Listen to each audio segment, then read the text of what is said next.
Well, here we are again, XFM on a Saturday. Just gone 1 o'clock, Steve, if I'm very much mistaken. But we're not here as such. We're away again, gallivanting around. We've got to do the special sort of best of again. Okay. Which we did a few weeks ago. So this is the best of the last 3 weeks. Which I think is, I think it's the best 3 weeks we've ever had. But I'd like it condensed into 2 hours. Yeah.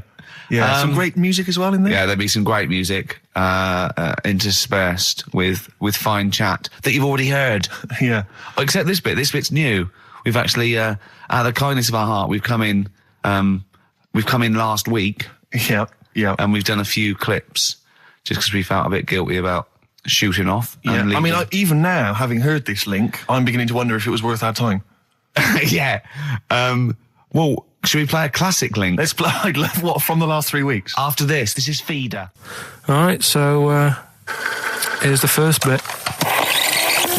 Travis on XFM 104.9 Ricky Gervais with me, Steve Merchant and Karl Pilkington. We're doing Educating Ricky. Right, final one. Come on, Karl. Right, what was it? It was, why don't they just get a diary or some paper or something to write on? Yeah. Yeah. Because snappy. I couldn't think of a heading for it. It's basically Go on. people who have tattoos. I've never understood it. Right, that they have something put on their arm. Right, sorry. Have we started the educate? Is this part of it? Are you educating me? This is something that will be useful in my life that I didn't know about. Yeah. Go on then. No, it's just that they've got a machine out, right, that does tattoos. You come up with a design you want, and you this machine scans it, and you put your arm in this thing, and you press print or whatever, and then it does the tattoo on your hand or on your arm. Like loads of little needles that follow a pattern? Yeah, the computer, basically, yeah. Is it a real tattoo? It's a proper tattoo one. The fella said... well, as long as it goes out, it pierces the skin with a I just wondered if it's one of those kind of, those kind of... No, it must be lots of little needles or a moving needle that can go Sorry, along but it. how is this cleaned, like, in between each person? Dunno, probably... I don't know. Well, no, as long as it's only that. If it's one needle, it's just the head, isn't it? If it's one needle that moves, and does it like loads of little... What are we gaining from a machine doing it? Just because they're going to sort of mess it up. But hold on, how do you keep your arm still? Because your skin moves slightly. It's the machine sort of strapped to your arm. Right, and so it's spread... the fella said that the tricky thing was in all this... It was the fact that, nobody would let him test it out on anyone else, so he had to do it himself. But did it work? Because the thing is with a tattoo artist, they can see when your skin's moved and they can see what they've done and they keep wiping it and looking, whereas a machine's just got to trust itself. Yeah. So I think one needle could go wrong. If it was a lot of needles, that it just came down, 1,000 needles that was an imprint. Yeah. But obviously I'm asking someone who hasn't delved any further than there's a machine that can give you a tattoo. That's all you've got at the moment, isn't it? Well, basically... That's all you've got? That's what I've got, because I'm not a fan of tattoos. I don't... But where did you read this again? This was... Internet? This was on the internet, yeah, it was, yeah. Okay. And I just don't understand why people do it. That's what got me attention. Because me... Sorry, what have I learned from this? That if you wanted to get one... you can get one done by a machine now. People say machines are sort of taking over and that, and there's another one. But it's just the fact. I don't know. So give us the snappy title of this education again. Why don't they just get a diary or some paper or something to write it on? That's what I always think when I see people with loads of tattoos. Like there's that fella who we were talking about the other week in Scotland who was covered 99% in tattoos. It's just like, what have you done that for? Yeah. Do you know what I mean? You can't get rid of it now. You've done it now. Yeah. What sort? No. The Pope. Yeah. What semi? Sorry, Mrs. Robinson, we're gonna have to let you go. Yeah. Go on. You are the weakest link, Karl. Goodbye. Yeah, go on. The Pope. Yeah, the Pope. Yeah, we've got the Pope. Yeah, that's not strictly a question. He wears a... he wears a dustman's hat. He wears blimey trousers. Yeah. Does he live in a council flat? Yeah, he lives in a council flat. He wears a semi-precious stone. What's the stone? The Pope wears a semi-precious stone. What is the stone? You mean, what is it called? Yeah. What is it called? What, is it got like a kind of papal name? I think it's like, is it a 18-carat one? So we got to try and get the carrot yeah. of the Pope's big diamond. He calls it Dennis the Stone. Do they want the type of gem it is, like Or is there diamond, some kind of jade, papal name for ruby, it? or do they want it like the Rosetta Stone, or I don't know. I can't play record, play 2 record. Let's not. Where's your head at? Basement Jacks. Right, okay, let's get this. Have we knocked this on the head then? Is this not happening? Oh, here he is. Look, Here he is. come in. How have you? Oh, God. I don't believe that. Oh, that's pathetic. I do not believe that. That's absolutely pathetic. Now, they won't believe this, will they? No. Right, No. if I say that Jonathan Ross just got his massive member out, and he is a big lad, come and sit down. I've got your tickets, Mr. Gervais. Thank you. What's going on here then? I mean, why are you dropping off tickets? Well, because, you know, in the spirit of the Comedy Awards, we like to have the rising young stars of the British Comedy That's Awards. right, and that's me. Well, we couldn't find any this year, so we've asked Ricky whether he would sit in the rising young star seat, and I wanted to deliver the tickets personally, so there's no excuses if he doesn't turn up later. Yeah. I always suspected that you were sort of pretty well endowed. Yeah. And now we've seen. You know, it's on webcam. That was just one of my cocks. That's the one you're wearing today. Didn't we? Did We you? got in Don't trouble say saying that. No, we were in This is trouble. meant to be the happening young station. What's going on? No, you can't say stuff like that. You can't. Just careful what you say. Look after Julian Clary. I- 10 what- years can of I- wilderness, and he comes back in the person line. 10 years And of the that can happen wilderness. to you. That's Jesus you're thinking of, isn't it? Just because you're on everything at the moment. I walked in here and I came in here and I thought this is the young happening place, and what do I see in here? 3 old men sitting. What are you talking about? I'm only 28, 27. You all Yeah, look, you're Tracy. wrecked. You all look wrecked. You're Well, that's because we're always partying. I was looking for some youngsters. Where's the youngsters? I wanted to see some tight leather pants. I wanted to see some Look how- foxy chicks hanging on you every word. What is it? It's a bunch of old blokes and a bloke out there washing up in a sink. But look at him. He even dresses for radio. Look This at is him. ludicrous. It's amazing. Looks like you're I love the fact you were on the phone to Gervais last night, weren't you? Asking his advice on clothes. Look at him. He's going for the man down the DSS. I like that look. That's a nice look. Have you got a single pair of trousers that aren't elasticated at the waist? They're maternity jeans. I know they've got a whole panel that puts this The forward. thing is, what I do at the end of the week, I can pop these in the pan and I can make a nice soup with all the food that's encrusted in At them. his years as a homeless coming to the fore there. Look at you, But one why- step away from Lawrence Llewellyn Bowen. I'd like to be that bit closer. But why are you dropping off tickets? Are you a little bit... Because I thought you were married and stuff. Why did you suddenly got this obsession with Gervais? Because I'm a bit rough, ain't I? yeah, it's like when you see Dale Winton out with those rough boys. I'd like to get one of my own. When a top celebrity in a lovely looking suit walks down the corridor with his penis out, Yes. Yeah. I know that I'm still an You attractive know man. you've arrived. I was inaugurating the same way. For me, it was Des O'Connor. It's like it's the passing on of the baton, if I may use that euphemism. and you've been battened. But it's fantastic. Well, it's it is a pleasure. I don't think I'm complacent just because I'm mixed with you. I still wake up and think, I don't believe it. I'm mates with Jono. Can I just point out one thing? Jono. I was listening to the show last week, and I heard you, as always, revealing a little too much about yourself, if you don't mind me saying so. Yeah. Steve tried. Not as much as you. No, but that was just for the benefit of the room. Yeah. And talking about when you used to occasionally urinate in the sink. Yeah. I was possible. When you were around my house last time, and I came in the kitchen, and you looked a bit shifty. No, please reassure me. It was more ownership. That Yeah. I was like, I went to my territory, and then other people that come in that go, has Gervais been round here? It's like just marking my territory. Because my coffee the next morning had a hazelnut tang to it that I don't remember putting in. Can I just say something?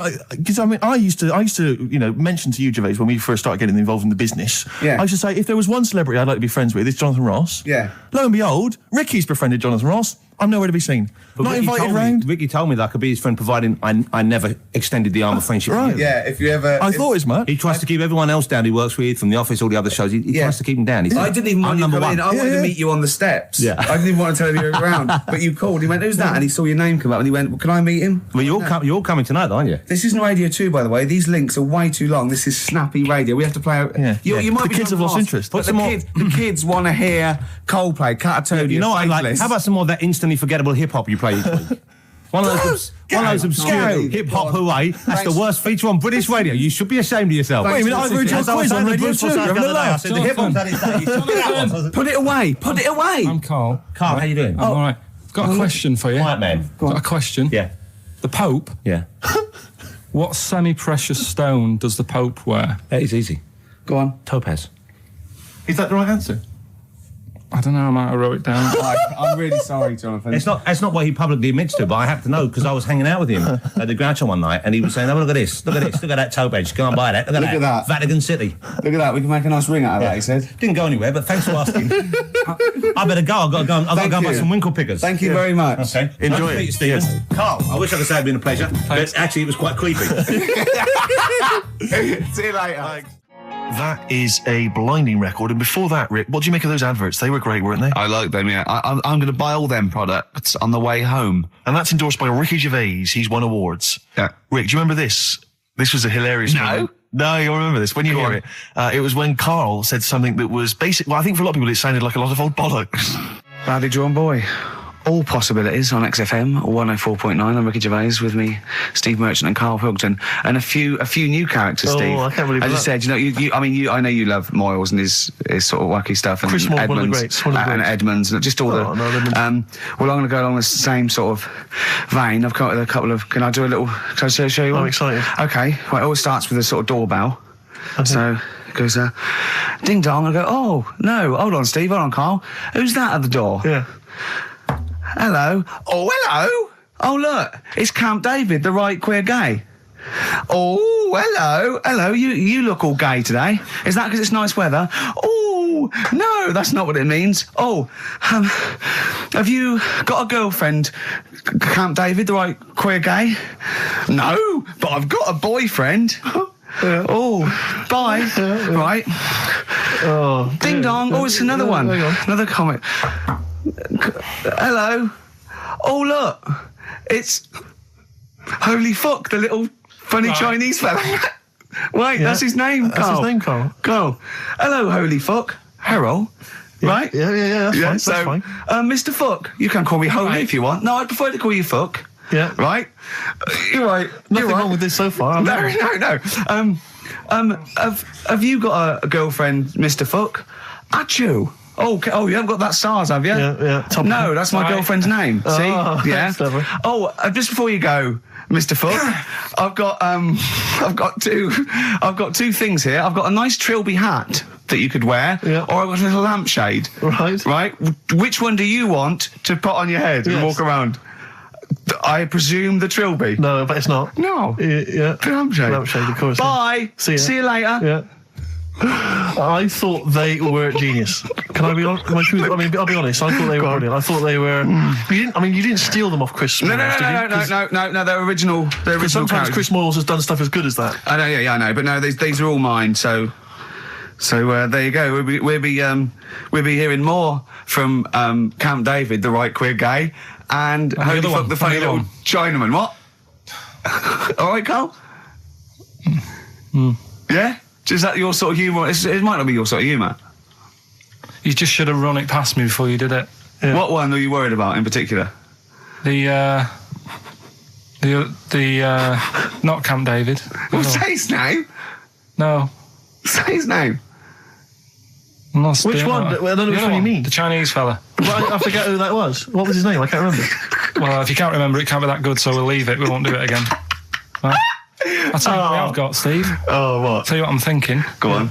Right. Do you know, like, TV programmes sort of get rested in the winter? Ding dong. Oh, no. Hang on, who's this? Oh, go on. Hello again. Not now, Mr. Fuck. We're talking. Bye. Is that Holy Fuck again? Yeah. Okay, Karl. Look at Karl's face. Right. Okay, that's it now. I'm not answering the door anymore.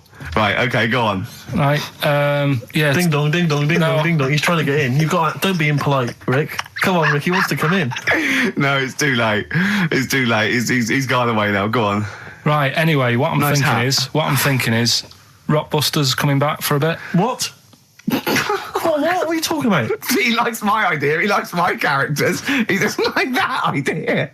If I what, Karl? No, I was going to say, if I came up with with what? With that Chinese fella. What was his name for again? a sketch, you wouldn't have liked it. So let's do Rockbusters and see how it goes. I know you weren't a fan of it, but hang on. Yeah, but to be honest, Karl, he dissed Cheap as Chimps, and we know that's a brilliant idea. Hang on, sorry. We all agreed that Rockbusters was a piece of old toss. No, I didn't. I said it needed resting. And that's why we stopped doing it. I said it needed resting for a bit. I don't remember that conversation. What do you mean it needed resting? We abandoned it because it was appalling. It started off as a nice idea, but you just gone crazy. Let's play a record and come back to this, shall we? What do you want to play? Bit of sugar. Oh, yeah. Brilliant. That'll cheer us all up. I don't know why you were thinking of bringing this back. I'm genuinely worried about this. Well, is that the doorbell? Right then, which leads us nicely into... Knob news. Oh, it's the welcome return of knob news. Right, okay, it's very much like the news at 10, this, isn't it? I do a bong, or in this case a schlong, and he gives me the headlines, the knob news of the day. The big, where have you collected all this knob news? Was there a lot of knob news this week? It was mental this week. The amount of stuff. The way it works, you give us the bong, I'll give you the headline, okay. Steve decides which stories we're going to talk about. And now on XFM, knob news. Schlong. Man grows knob on his arm. Schlong. Man gets doctors to make him a second knob. Schlong. Turkish prisoners made hole in cell wall to produce third inmate. Schlong. Doctors accidentally remove man's testicles. So, well, can I straight away go for the accidental removal of the testicles? Well, it's happened before, hasn't it? We've talked about that before. Well, how did what did he go in for a tonsillitis? What are they called? Tonsillectomy. And he went in the wrong way. What are you talking about? How can they accidentally remove his testicles? It says he didn't look at his folder, and the doctor said to the fella, "Oh, we've removed your testicles and we wanted to take out your prostate gland." So that's what happened. There's the story. This is what I mean. That's why I don't like going to the doctors. Yes. It happens, doesn't it? Because all these sort of it's when they say things like, "Oh, it's just we do loads of these operations." That's when they're not concentrating. Brilliant. Do you know what I mean? When they say it's procedure, that's like having a boring job that you do every day when you're not going to be concentrating. I prefer them to go, "This is a tricky one, this." I know what you mean. I do know what you mean. People, you watch TV programmes about, like, you know, removing someone's second head or whatever, and there's like the best surgeons from all over the world. It's televised. They can't make a mistake. They can't go, "We took his legs off by mistake." Whereas the fella who's having a prostate's like, "Oh, do you want to do it? I'm sick of doing them." Yeah. And they're probably doing a crossword whilst writing it. Of course they are. I've seen that actually in operating theatres. They're doing a crossword. That's what I mean. Yeah. I was just examining some of the other knob news, Rick, a little bit more closely. Man gets doctors to make him a second penis. I'm sure we're all interested in what happened there. Yeah. A German who persuaded doctors to give him a second penis has lost his wife after he showed her the result.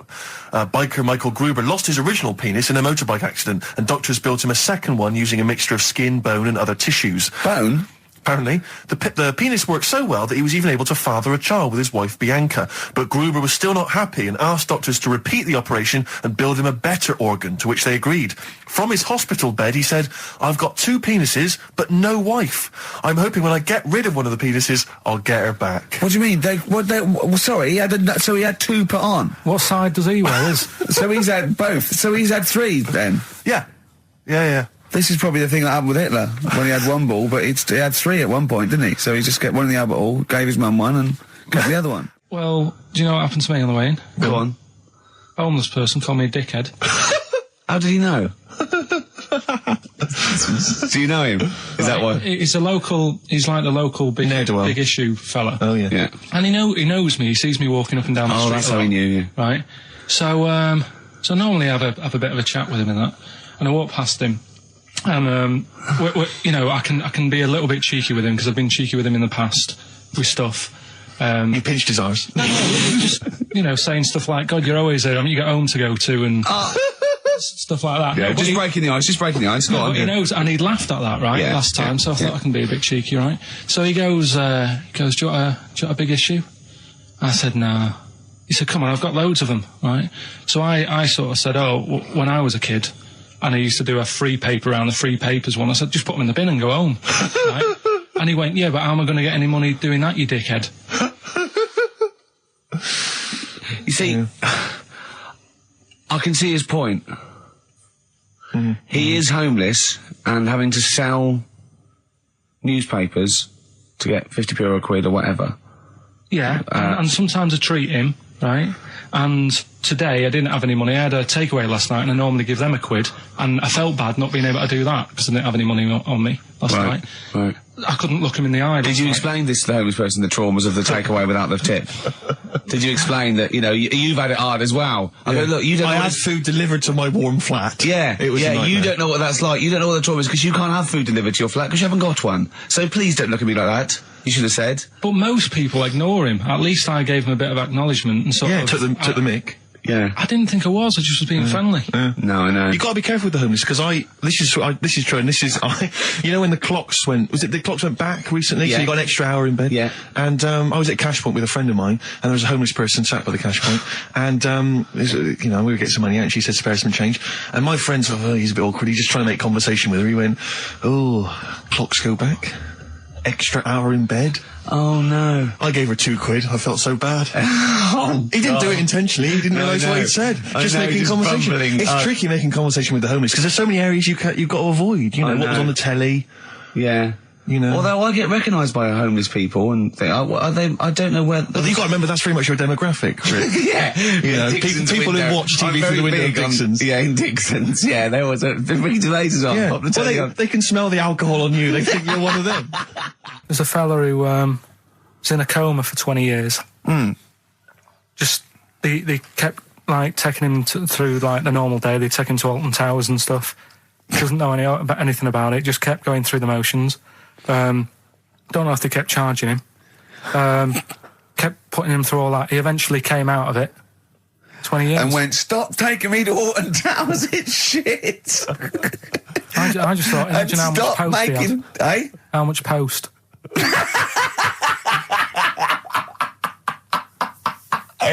Oh, Did you read about that guy in the paper, Karl? He, on the internet. He in about, I think it was about 1984, 85, he had a terrible car accident. But this must be it. He went into a coma. This must be what he's talking about. Well, they didn't take him to Alton Towers. Of course they didn't. But you've got to try and decipher the truth from the conjecture, from the thing that don't forget, Karl realises that he's had a dream. He talks to Suzanne and goes, that was good, wasn't it, last night we were in the plane? She goes, no, it's a dream. He goes, oh yeah, where's my cornflakes? You got to, I can now decipher what he's actually seen, what he's read. Well, go on, what did you... Well, I'm assuming it's the same guy. It is the same guy. It was a guy in some small American town, and he'd had a car crash, and he'd gone into a coma, and his wife had left him. She'd gone on with her life, because he'd been in a coma since then, and he had just woken up recently. Marriage wasn't working. Marriage wasn't working. He just wasn't paying enough attention. She was pregnant at the time, and so now his daughter is basically the same age as he was when he went into the coma. And he's just started coming around. He's just started making jokes. They said, how do you feel? He said horny, which I thought was quite witty for a man who'd been in a coma for however many years. But anyway, so he's slowly trying to rebuild what life he can. That's what do you make of that, though? Because the thing is that he's missed. Imagine what he's missed, Karl. Imagine the music that he's missed. The Live TV Aid. programs, Missed Live Aid. Live Aid. He missed Phil Collins playing in 2 continents in one day. Frankly, I'd be devastated if I discovered that. Missed Bros. Yeah. Yeah, so he doesn't. So he put on ripped jeans and they go passe. They just have to send him a series of those I Love 1986 programs with Kate Thornton filling him in on what he's Exactly. Peter Kay reminding him of space operas. Yeah, he remembers those. Talking rubbish. Yeah. So extraordinary, though, isn't it, Karl, to think? No, obviously. So had he aged much? Because he hadn't had any problems or anything. No worries.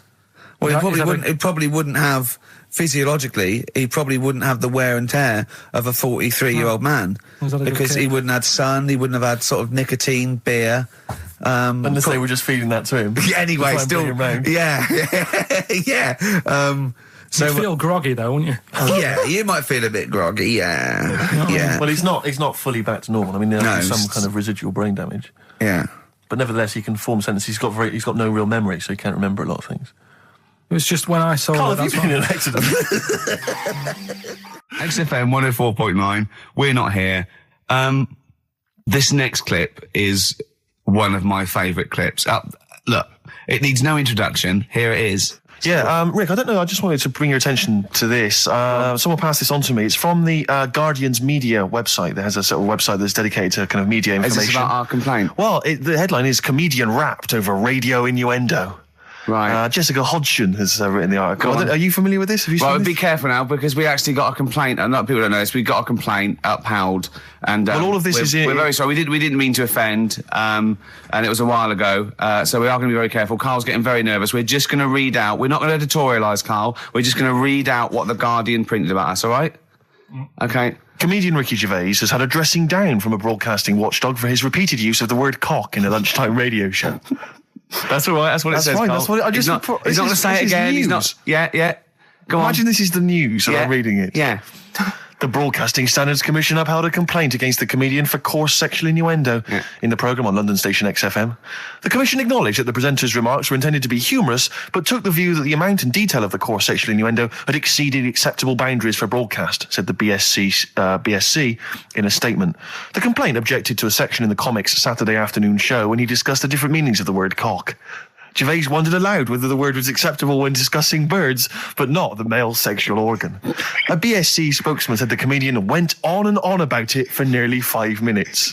XFM, a self-styled alternative radio station, said in its defence that its remit was to provide cutting-edge programmes for a youth audience. The station said the programme's brief was to include elements of alternative comedy within certain shows that would not fit within a more mainstream radio station format. In this particular show, it was not the presenter's intention to shock when they took a humorous look at how the English language could be construed in different ways within different contexts. Gervais, whose big break was on Channel 4's 11 o'clock show, has shot to household status through the portrayal of David Brent, the middle manager from hell in BBC Two's cult show The Office. Just in case you didn't know who I was talking about. Yeah, he's a household name, but they just thought you might not have clarify. heard of him, but he is a household name. Now, that's good. That's good reporting, and they're quite right about it. And just to remind people, it was when Steve said the only bird that hasn't got a penis is the swan, and I went on about the male bird being called the cock, but I couldn't use that to mean, and it was childish. But what annoys me is, I'm sure I've heard things on like Radio 1 like that. Oh, what's what's her name in the morning? Sarah Cox. Yeah, and as there's a DJ like Karl. Cox. Yeah, so you got Karl. What's the matter? I'm just saying. You're just saying there's a pair of DJs on. Yeah, but we've done this. And What are you talking about? We're just talking about names. They're just saying the names. Now, I love cocks in the morning. You're a big fan of Cox. And at night. What's the matter with you? Come on, Karl. All right, we've taken it. Have you actually been rapped over this? No, I don't know what. Have you that had a means. dressing down? No. When did that happen? I don't know. I was meant to tell you, and I never got round to it. Okay.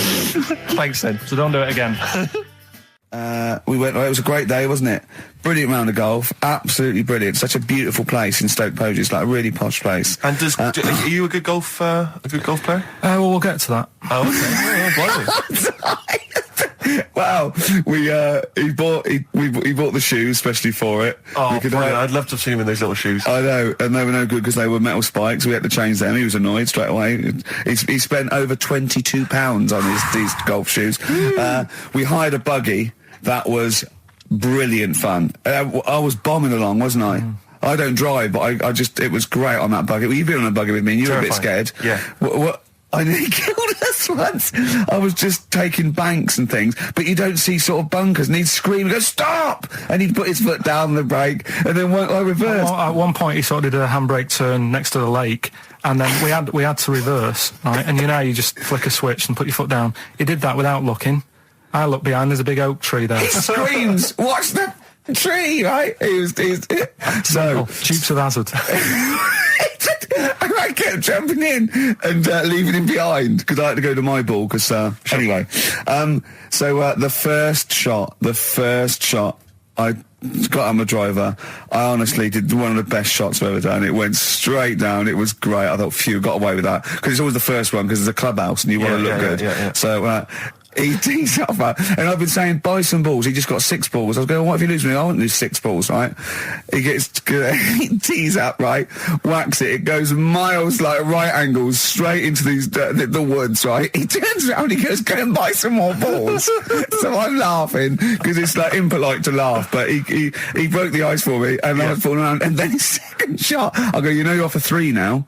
If you take another shot, he went, oh, right. So it's his third shot, he puts the ball down. He hits the ground before it and misses the ball altogether. And I was on my back, wasn't I? Unbelievable. Actually rolling about on his back. And we were terrible. I went round 107. He went round in like 119 or something. Sure. It was just rubbish. How long did it take? 5 hours. Of course. And there was no one around, luckily. But it was fantastic. So then we go and have our meal.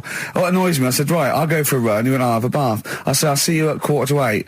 At 7:55, I have to call him. He's not ready, so he's let me down there. I can't stand lateness or laziness. You hate lateness. Yeah, and he's let me down. Do you know his excuse? He fell asleep in the bath because there was no light bulb.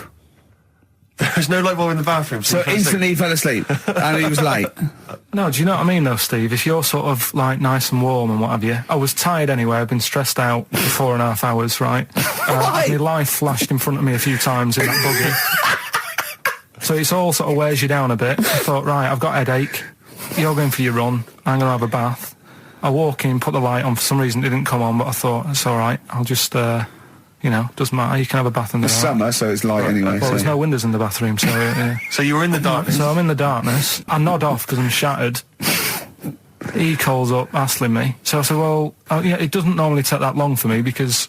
I haven't got, like, long hair. I've got a dryer and so I can sort of one wipe. Yeah. He's already 10 minutes late, though, when I called. Well, 10 minutes. 10 wow, minutes. late. This is late, this. Next. Doesn't matter. Dinner wasn't until 7:15, so we had, like, another 20 minutes anyway. So it doesn't really matter. Yeah, but we said 7:45. So he's calling up, hurry up. So I said, yeah, all right. So I get out and dry and like my tackle and what have you. Calls back again 30 seconds later. No, I don't, I don't like that. Not going to do that, no. Give it a wipe. 30 seconds later, come on. So I end up going downstairs to the meal area. Naked. With a wet shirt on and wet socks. I've got headache as it is. Meant to be a relaxing weekend. But anyway, so we have our meal, which is really nice. And then we're sitting in the bar. I'm having a cigar by the fire. Yeah. Like, we're having a rather nice Pinot Grigio. Yeah. He's there going, I've got headache. Is this 1955 that you live in? I know, yeah. It's so right. And we are knackered because he's not used to work. I've seen him moaning, falling asleep. He's not used to it at all. And you've been on your feet for over half an hour. Yeah, right. So we didn't even walk around the golf course. We had a buggy. Yeah. It wasn't even exercise. Like Karl, she's a girl and I'm a man. Good, that, innit? On XFM, 104.9, Ricky Gervais, Steve Merchant, Karl Pilkington. As ever, Rick, there's always someone who steps in to defend Karl. Okay, what is the defence? Here's an email from Scott Coomer. He says, Karl is actually right. I've got an A-level in statistics and probability. It doesn't matter how long they have and how many monkeys you have. You cannot guarantee they would type the complete works of Shakespeare. Infinity makes it probably they would get it right, but not definite. Yeah. Well, yeah. Yeah. That's what I was saying. No, you weren't saying, Karl. You don't understand it. Infinity sort of sorts it out. But if they do anything, they nearly do everything, won't they? No, I mean they'll give it a good shot. No, that's not the point. But the I'd point be is surprised if they did one page right. Right, listen. It's not to do with consciousness. It's not to do with them aiming. They are just bashing away at the keyboard. It's like they're used to show that there isn't consciousness. They chose the chimpanzee because it can type, presumably, hit the keyboard. It's because they hadn't come across you at the time.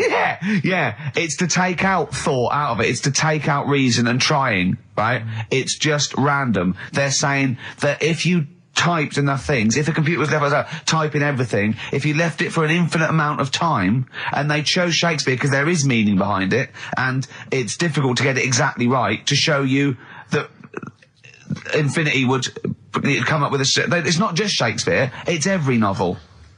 It's everything. Fairly eloquent there from Gervais. A quick riposte, please, from Karl Pilkington. No, I'm just saying, what I don't understand, if it hasn't read it, then how does it know where it's going?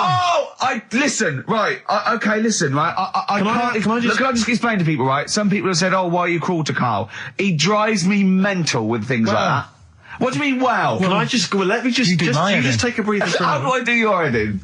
He keeps coming in the week. You know that I work here properly, in the week, don't I? Yeah, I've got a proper job, Yeah. Should be 9 to 5, but I normally get in at about 8 o'clock and work. A lot of people getting 8 o'clock.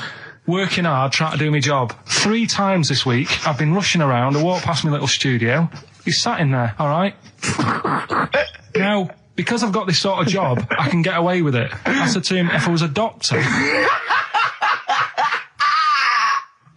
would he keep coming to me practice? If you were a doctor, there'd be severe problems with the NHS. Imagine that.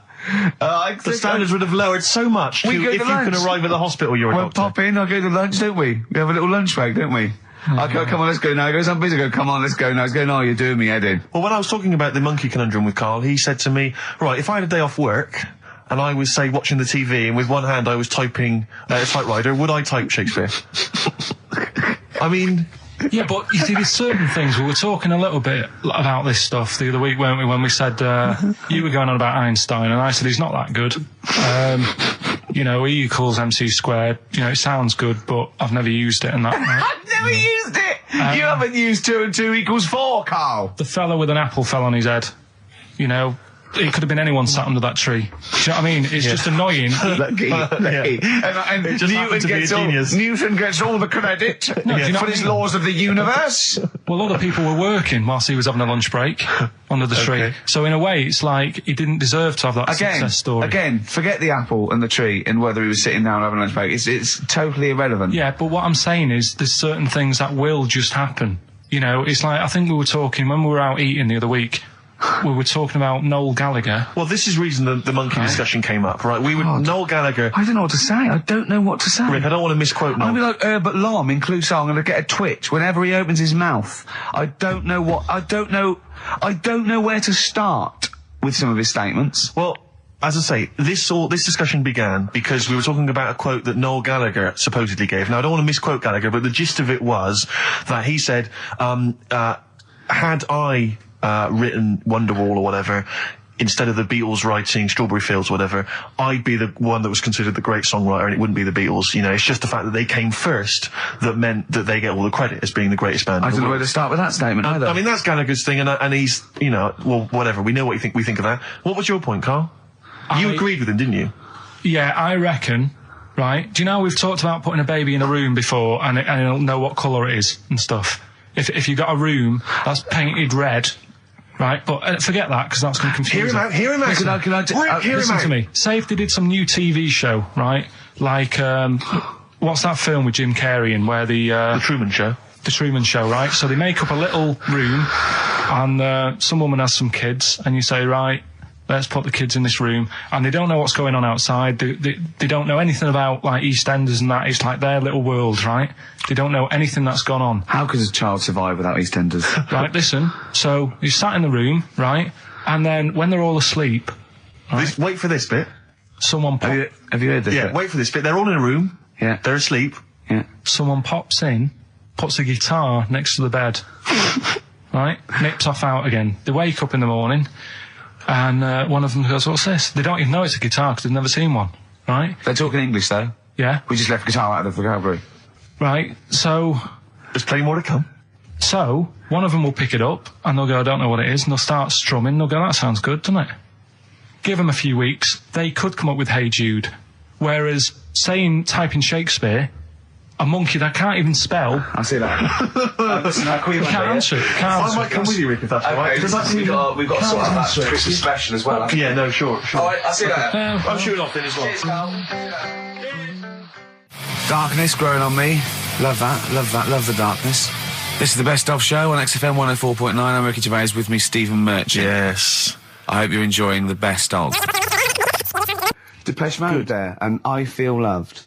Who'd have thought Depeche Mode would have been that huge? I think I've seen little lads from Basildon with little plinky plonky sound. I thought that'd be it. They'd be like Visage or something. That'd be it. And now they're stadium rock fillers. They're huge. They conquered America. He went through some hard times. He came out the other way, and well done. But see, I think what you just said there is a very good example of why they are and why certain other bands aren't. Because if you think about it, for me, you see, whenever I think of a band name, if I see a new band's come along or whatever, I always use a very simple test, which is, can you imagine that you're the announcer at a huge event? Maybe it's like broadcasting around the world, like Live Aid or Nelson something. Mandela Or it's a concert. Nelson Mandela Freedom concert. Yeah. And you can imagine someone He's there.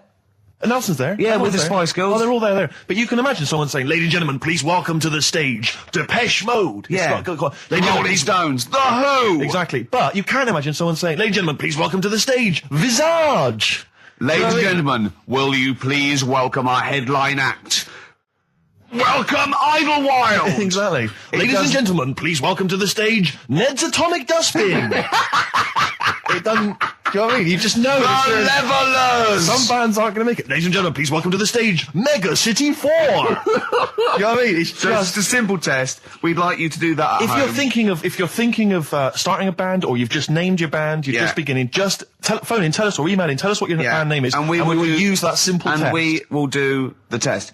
Ladies and gentlemen, will you please welcome to the stage the Franken Walters. Jimmy Eat World. Ladies and gentlemen, please welcome to the stage Cooper Temple Claws. I don't think it's going to happen for those lads. Here's a good It's one. a simple test anyway. But 100 reasons, please welcome to the stage. 100 reasons. 100 reasons I think would work quite well. I'll just give the email address, ricky.gervais@xfm.co.uk. But if you want, I'll pay for you to take history again. Carl, we'd love to see you get a C or above. And Well, we're I'll willing pay to... for you, and I'll get you some books. Right, now listen.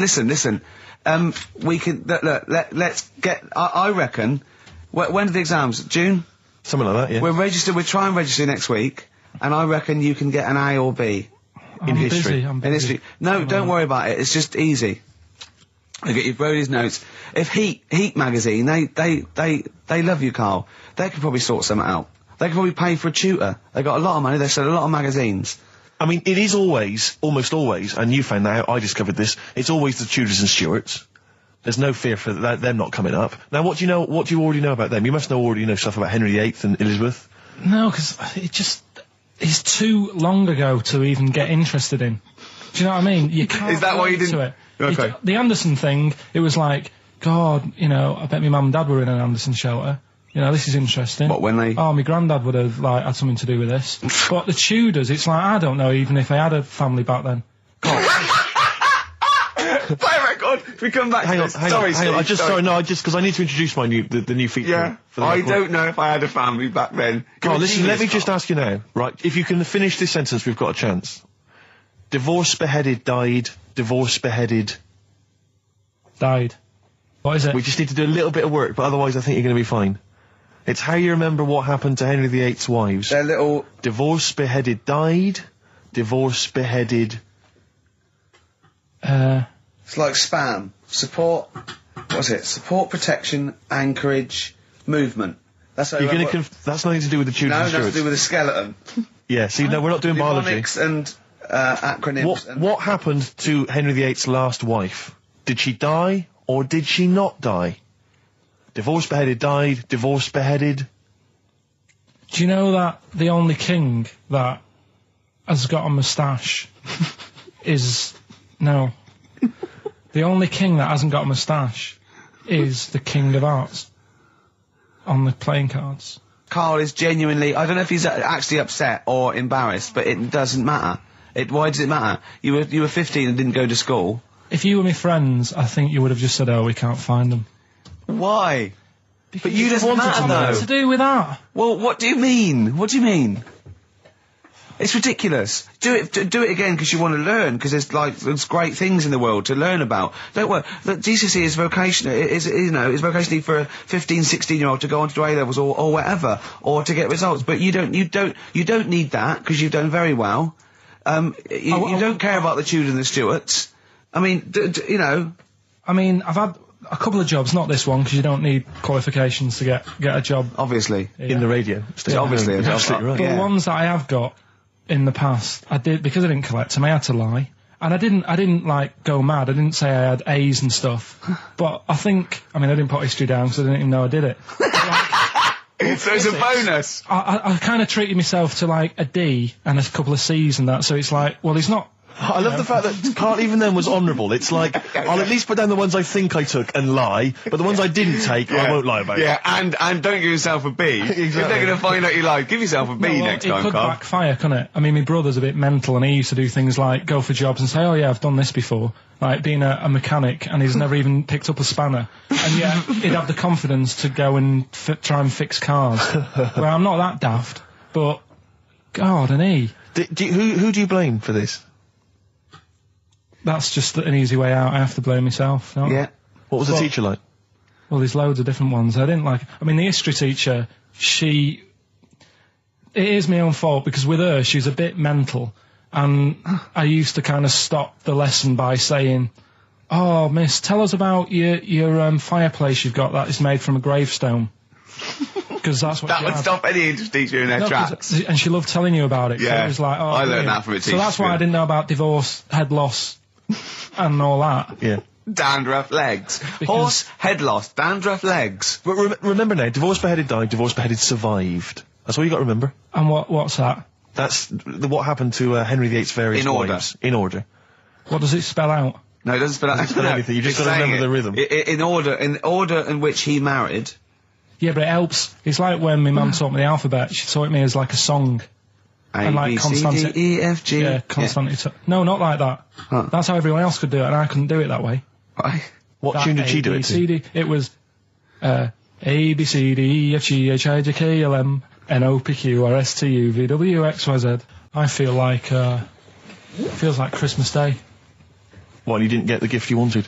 Yeah, do you know that, like, anticlimax? Yeah. When, you've been looking forward to it for so long. Yeah, you know. Well, I mean, I knew you were looking forward to it. That's why it took you 14 years to get the result, and then it was 2 other people that got them for you. Do you wish that we hadn't done it? No. It's alright. It's alright, isn't it? What's your girlfriend going to say? I don't think I'll see her again. She likes a man who knows about the Tudors and Stuarts, does she? Yeah, first gladiator, then the... Yeah, you've been bluffing. Whenever she said, "Where did you go to Stuarts?" You go, "Good." Like, lots of things, but look, it's a bird. What happened to Henry VIII's last wife? Oh, I wouldn't... oh, yeah. Oh, look, Friends is on telly. Friends is on. No, I just changed the subject by saying things like, you know, about the only king in a pack of cards. That threw off the scent. That threw us off the scent. That wouldn't fool an invigilator, would it? That's the thing. You can't use that one with an exam board. I said in the past to you, Rick, that my grandparents, so I love them dearly, but it's like for the last 30 years they've been waiting to die. I know. It's like they just sort of, it's like, you know, the novelty wore off of life. Life in the 50s. Yeah, they got kind of bored of it. Life, in the 40s, it was brilliant. All sat around the old Joanna as the bombs fell, singing. They loved that. The 50s, you know, that was great as well, because that was the post-war years. It was, you know, it was a bit tight in the pocket, but it was all right. Everyone pulled together. And then the 60s came along, all the crazy music, the funny hair. Let's stay in bed. Exactly. They basically stayed in bed. And it was one Christmas when my grandmother said to my dad, "What do you like for Christmas? What do you fancy for Christmas?" And this must have been, I don't know, 20 years ago. She said, what do you fancy for Christmas, Ron? And he went, "Well, you know, I could do with a nice big kind of warm winter overcoat." She said, "Don't worry about that. Don't worry about that, because your father will be dead soon. It's what you can have his." Meaning my granddad. Well, to be honest with you, my father's still waiting. Which is good news. Good news for my grandfather. Less good news for my dad. He's freezing. He's freezing. He finds out, how is he today? He's fine. Oh, okay. Oh, I'm freezing. It is it's such a weird mindset, that. I think it's that, to me, is what sums up people from that older generation, the 40s and 50s. And it seems to me that you've got that kind of mindset. It's like you were born in the 30s. And whenever you talk of your childhood, it's like you had like a big potato to take to school. And a hoop and a stick is a Christmas gift. The other thing is, I think that that sort of generation, it seems that the man is dependent on the woman. There's a total dependence. Oh, absolutely, If she dies, he's done. Yes. He's done for. He'd just pine away. If he dies, she's got 30 years of pottering. Absolutely, yeah. Do you know what I mean? Yeah, and going to, like, you know, the youth club and the church. I know what you mean, yeah. It's sort of like that. It's sad. Of course, it's sad for them, but it's not the end of their life. No, sure. And it sort of is the other way around. I don't know why that is. Yeah. It's terrible. That's a little melancholy thought for I know, Christmas I've really brought it. You brought it down. You've brought it down. I've brought it. This isn't a nice show at all. This is terrible. Well, we're going to have people just killing themselves. What? Because my Auntie Nora, she same thing. Pumped her with loads of drugs. She used to have a cabinet next to the bed is like boots. She's got loads of stuff, right? For all sorts of stuff. And, I mean, she's not that old, but she's on loads of stuff, right? She's a bit coked up, is she? She called up my mum once. And, yeah, you told us this. Go on, tell it again. And she said, "Oh, how are you doing?" And that. She's all right.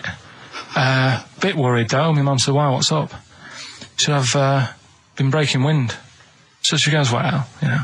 She says, "No, but this one is going on and on and on." And she was like, she was like, what do you say? What's like passing wind, farting for 5 minutes.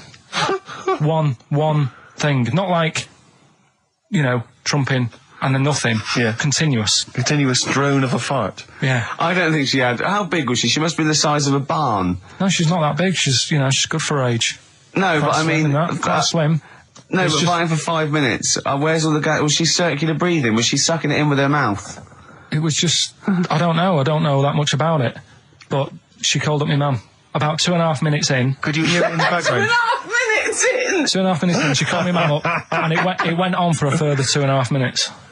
Oh. And she just stayed on the phone, did she? Where was... Going, well, can you hear that? Well, Yeah. Did she hold the phone next to her arse? Listen to that. She was off the I'm ground. trying to work a tune down. She was actually hovering. She was 4 Yeah. foot off the ground Yeah. when they found her, the ambulance Yeah, men. the cat's dead. Don't light a match! Don't light that cigarette! Yeah, it's like that advert. The kids come home from school, switch on the light. Yeah. Then they see Granny Yeah. hovering, turn the light on. Be careful if you have an elderly woman at home. Yeah.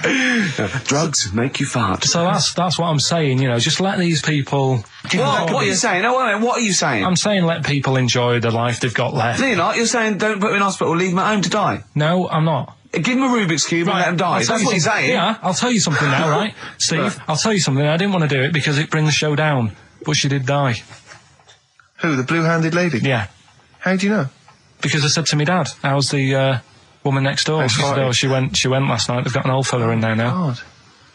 So, there you go. So, wouldn't it have been better to leave her at home where her friends and family can call and speak to her, even nip that round if they want, with a cat, I imagine. No, it's definitely a cat now. What was that cat's called that you imagine? Probably, I'm seeing like a big ginger one, so I don't know, something like, I don't know, maybe ginger or whatever. Maybe I had a budgie. But that's what I'm saying, just let him enjoy his life, because dying in hospital, I wouldn't like to do it. If I went to the doctors and they said, you haven't got long life left, I'd say, well, I'll stay at home. Yeah. And that's the point I'm getting at. Yeah. Right? If you can't do anything for them, let them enjoy their life. Yeah, a Rubik's Cube. Right. Well, XFM 104.9. We're not here. Oh, it is a bit like being Dennis Norden, playing some great moments from the show. I was just imagining Dennis Norden one day, sort of just like waking up out of his stupor. He's doing this, and he'd go into the producer and go, I've just seen a couple of my programmes. I just saw It'll Be Right on the Night 18. It's shit. It is terrible. Why didn't someone tell me? Well, we didn't want to upset you because, but I've been doing it way too long. Well, you could just let me go on forever. Well, until you died, yeah. Well, why can't my son take over? Well, he's 80, Dennis. And the jokes I'm doing, they're awful. They're just, why have I got that clipboard? I've written these jokes, they're not funny. There's an audience, they're laughing. What are they laughing They're not at? laughing. They're not laughing. That's canned laughter. Who are those audience? Who goes to an audience for It'll Be Right on the Night? A lot of them are older than you. It can't be right. Do you know we have a 15% fatality in one of your audiences? But I went home at Christmas, I watched one of the episodes. Yeah. I was with my family and friends. I said, watch this, you'll love it. Stony face, no one laughed. They all thought it was shit. Well, it is. Well, why didn't you tell me earlier? We didn't want to hurt your feelings. You're an old man. You may be upward of 102. I didn't realise. Yeah. I think that my new TV is too big, Rick. I said that I know, when he I don't know bought what it. I was thinking. But I can't believe it. He talked about this buying it. He's got a bit of cash now, of course. And what is it? 42 inches? 42-inch plasma screen. What did it cost you? $3,000 or Oh, something? don't tell me. That's Wow, gross. it's 3.5 ridiculous. grand. $3,500. Big spender. Of course it's too big. Well, I can't get far enough back in my room, in my living room for it. You're meant to be, I think, 4 times the screen size away from it Really? to get out from the air. So that's 4 times 42 inches you're meant to be sitting away from it, which is impossible. Yeah. Well, I'll have to just get friendly with the neighbours. Yeah, watch it through a hat. If that's the case, though, aren't you better off just getting a portable? What? I don't understand that rule. What are you saying? Well, you're meant to be 4 times the screen size away from the TV. But then what's the point in having a big telly if you've got to keep moving further back? Get a portable. And sit right next to it. Do see your point. Why do people go to the cinema then? Did you see films that are out yet? Fair enough, he's got you there. Done. I'd tell you this, though.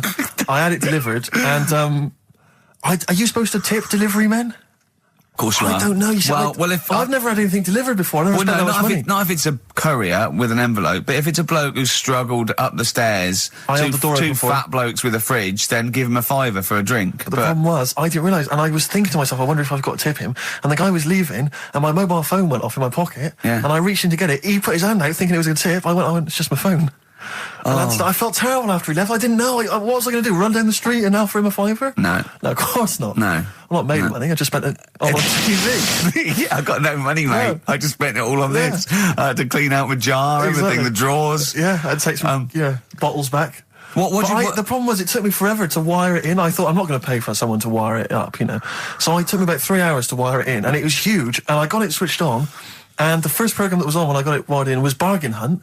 I'll tell you this, David Dickinson's tan almost took my eyeballs out. It was incredible. It was like X-rays. It was so the close. glow. A huge plasma screen with this orange thing coming out, and he keeps turning to the camera, doesn't he? Just to get you. Yeah, he turns away. You get a bit close. They go, "What's he doing?" He just turns around, takes the cornea off. What do you think, Bargain Hunters? Bargain Hunters. Oh dear, that's why I'd buy a plasma screen to watch Bargain Hunt. I mean, it's ludicrous. This is the problem, is because what do you watch? I mean, have you watched anything that's been worth having? The only thing I've watched really worth watching. 24. Well, 24 works great, but also films. Obviously, that's the main reason I bought it, because films just look amazing on the DVD on the plasma screen. There's that one.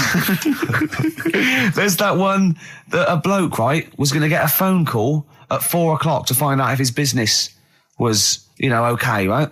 And if he didn't get the phone call, he knew he was broke, destitute. So dead on 4 o'clock, the phone didn't ring, so he went up to the roof, his office, and he jumped off to commit suicide. And as he was passing his window, the phone was ringing. Oh no. Karl, it didn't happen. Didn't happen. Think it through. Who told that story? Who told that story? As he hit the pavement at 120 miles an hour. He's the only person who could have known that series of incidents. Also, why didn't he wait? As his life's at stake, why didn't he wait till 5 past? I said I'm going to give it 5 minutes just in case. In case the lines are busy. Yeah. And what sort of bloke goes, I'll call you at 4, okay, if your business... Well, call me anyway. No. If I don't call exactly 4, then, you commit suicide. Commit suicide? I would, because if I don't call at 4, that's the end of it. Well, call me anyway. No, that's not the way I work. Why can't he just call me and tell me the other way? Well, I'm telling you how I do it. If you're bust, I don't call. Can't he just call to verify in case something goes wrong? What if it's engaged? It won't be engaged. Just commit suicide at 4, please. It didn't happen, Karl. What exactly is there then? Is it just a kind of moon-like kind of surround with just kind of dust and rock? That's exactly what you see. I was there when the Mars thing went wrong. I would have just sent a camera crew there, filmed a bit of that, right, and say, here we are, this is it. Ignore the little coffee shop in the background. Right? This is Mars, because that's where it's like just loads of dust, holes everywhere. Tidy it up. Little round-headed aliens complaining, whinging, just like Mars. Yeah. So, is there what's the best bit about the holiday? Come on, pretend you're Judith Chalmers. I have been doing. I would have done all. I would have said that. Don't bother. Right. I mean, the hotel was good. Yeah. That was all right. What was that like? It's all right. Just, clean. That's all you want, isn't it? See, that's not quite what Judith Chalmers does. She doesn't go, what's the hotel like? All right, yeah, clean, isn't it? All right. What was it like? What was it? 3-star, 4-star? Did it have a swimming pool? What was the room like? Yeah, had a swimming pool and that. Yeah. Yeah, it's good. I think it was one of the better ones on the island. Okay. Nightlife? Wasn't really. And there was a bar. There was some bands playing. Yeah. Not very good. Food got a bit boring. Yeah. It was always the same food every night, but they sort of themed it and made out as if it was different. So, like, on Mexican night, it'd be chicken with a nacho on it. Right. And Chinese night, sort of chicken with a little prawn cracker on it and stuff. Sure. But that got a bit boring. That's me just turning on my phone, because I want to read to you a text that I got from Karl. I think you sort of sum up the holiday in this text, don't you? Do you remember it? I can't remember. Let's have a look. Let's have a little look. Instantly, what did Suzanne, your girlfriend, make of it? Similar view to you, that they should fill in the holes? Yeah, it's just that thing, you see, I went on a coach trip, right? and you go and see the volcanoes. Like I say, there's 36 of them. Yeah. Which, how many do you need? And when we're on the coach going round all these volcanoes, the fella on the front's going and look out your left window at the moment, and there's a volcano. And if you quickly look out at the right-hand side there, there's another one. Right. And on the left, he's just like, all right, we've seen it. Sure. Do you know what I mean? Yeah. And we'll talk about that trip in a bit. Right, this is the text I got from Karl, right? All right. Been up to a volcano. Been in some dead artist's house who built his house in the lava. They said they would show me science with volcanoes, but all they did was chuck some water in a hole and it shot up in the air. No dwarves in the canteen, no scousers here, but there is a Swede woman with a big head. She looks effing gormless with a cap on. All right? So a little reference there to... A Swede woman? What's that mean? Do you mean Swedish? Yeah. Or she looked like a vegetable? No, a Swedish woman. But they've all got sort of quite big bill, aren't they? And I sent him a text. Oh, well, it's just good to be on holiday because, I'm working. He sent back, so am I. Just been watching Sky News. There is a school for monkeys who want to get a band together. Is that monkey news for later?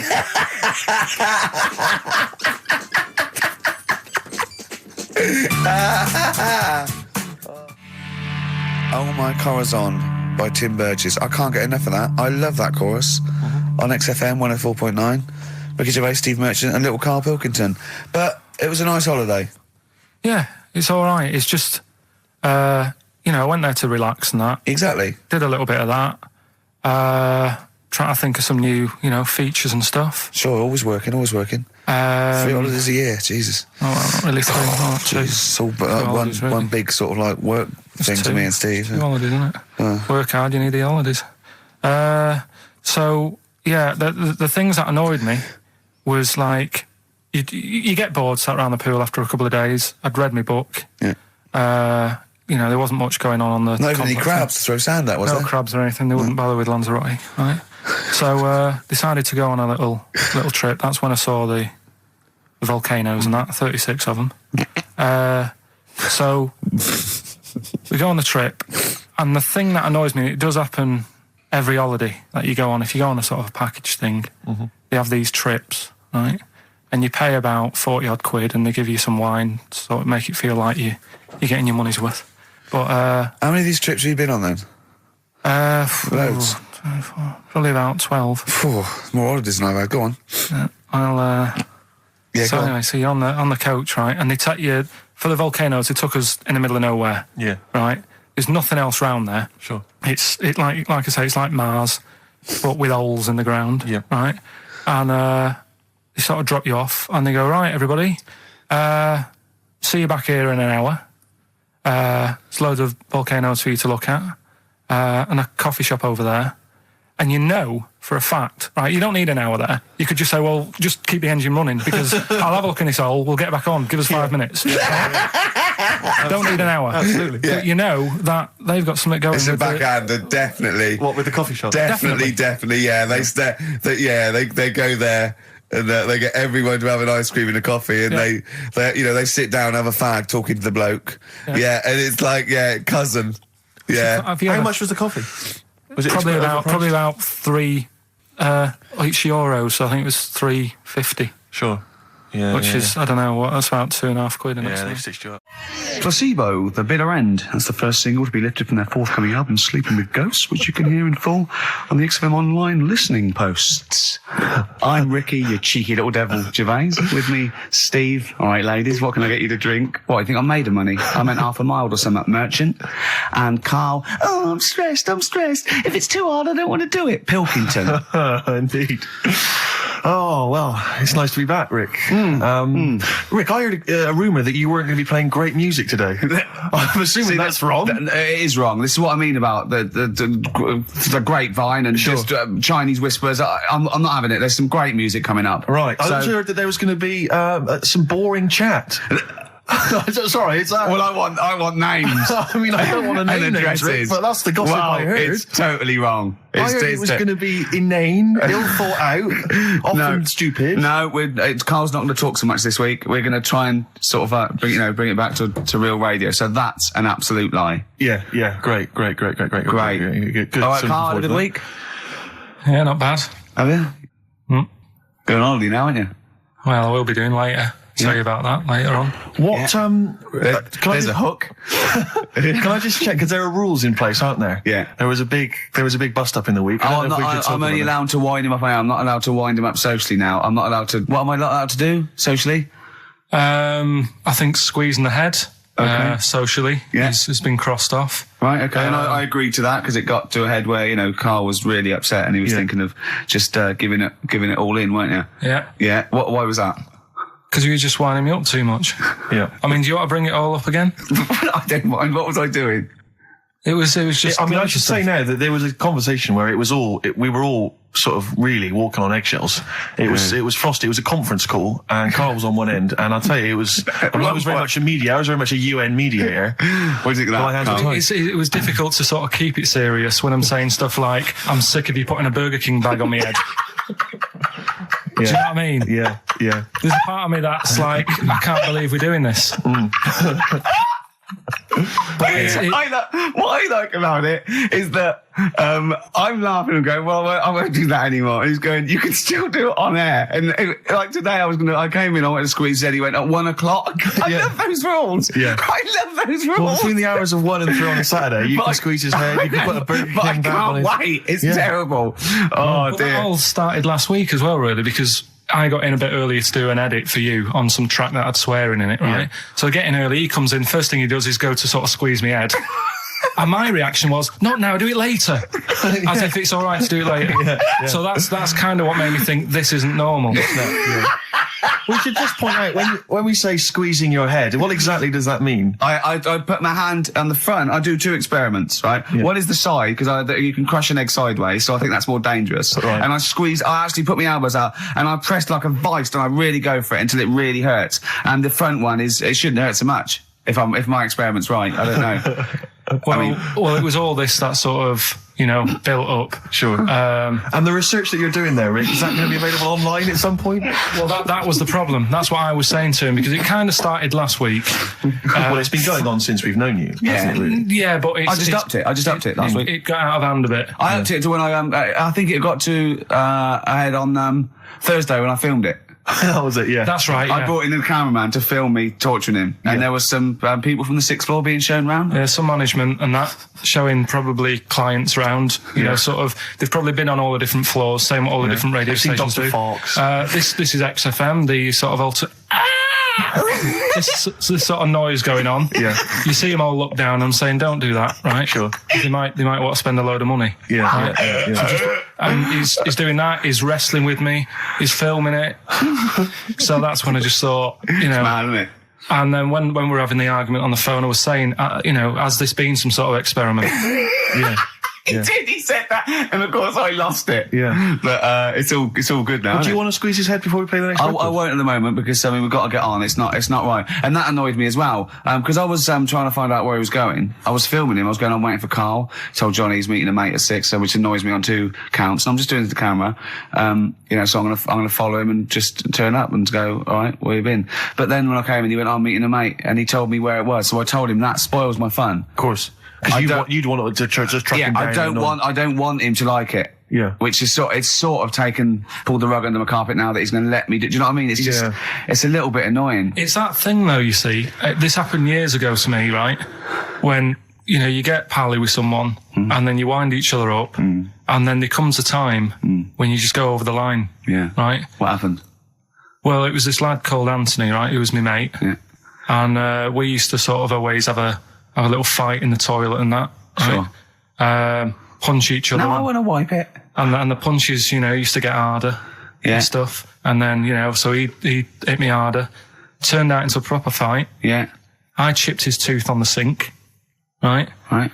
This happened at school, and it was time for assembly, and I thought, and he's in the toilet crying. I thought, go to assembly. There's police in there. in the assembly that day telling people about unnecessary violence. And you thought they were there for you? So I'm like, oh no, Anthony's going to come in a minute, like crying with all blood coming from his mouth. I'm going to get arrested. Yeah. Did you go running and sleep? That was an example of... Yeah. I mean, it kind of happened because I went out with a girl who he fancied. How old are we now? About 8 or 9. I think that's out of order, going out with a mate's girl. Yeah, but she didn't like him. He had like big ears and that. He had no chance. You're so why such a should I? dick. No, but do you know what I mean? All right, I haven't got the looks like I used to. Sure, when you were 8. But that's before the stress of, having head squoze and that sort of thing. I have aged a lot since. Having your head squoze. I love your own grammar. I know, That's the past tense, is it? Squeeze or to have squozed. Oh, he did squoze his head. Yeah. Oh, brilliant. So, what about a bit of Bowie? Bowie? Be my wife. Carl, I'm asking you. I think we can squoze that in. Be my wife, Carl, come on. Will you miss me on holiday? No. Really? No. What? He's joking, I assume, Steve. Well, I don't know. Can you tell? I can't tell whether he's serious or not. What do you mean, no? No, definitely not. I mean, I might, when I get back, I'll go, just have a quick chat, but I'm not going to be sat there going, I wish I was back in London for Ricky to, Squoze my head. We've sorted the head problem out. Yeah. No, I still won't. No? Okay, well, that's still what I'm saying. I was with Karl in the week. I think it was Tuesday or Wednesday. And was it last week? There was a programme on about the child who was older than her mum.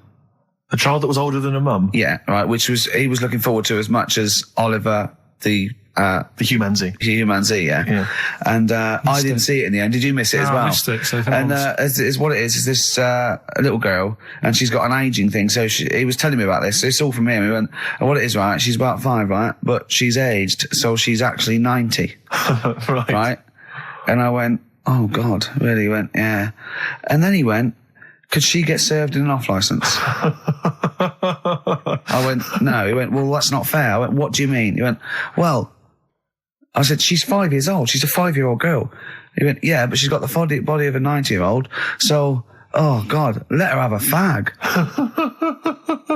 Wouldn't you let her have one if she... If she asked? Yeah.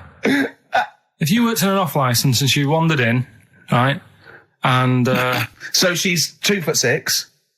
Well, I don't know because I haven't seen it. I don't know that much about it. Yeah, she's a 5-year-old. She's 2'6". It's just an ageing process, which is a degeneration of the cells, like what ageing is. It doesn't mean she grew into a 90-year-old woman with a scarf No, exactly. going around the streets. What did you imagine it looked like? I don't know. I mean, she's ageing fast, yeah? Yes, but it's more to do. It's not, yes, yeah. Because it was saying that her mum and dad are pretty stressed out about it, and I kind of thought, well, you'd be forever buying birthday presents. It's not like she's morphing through various ages. Like, my God, look, she's 58 today. 59, we can't keep up.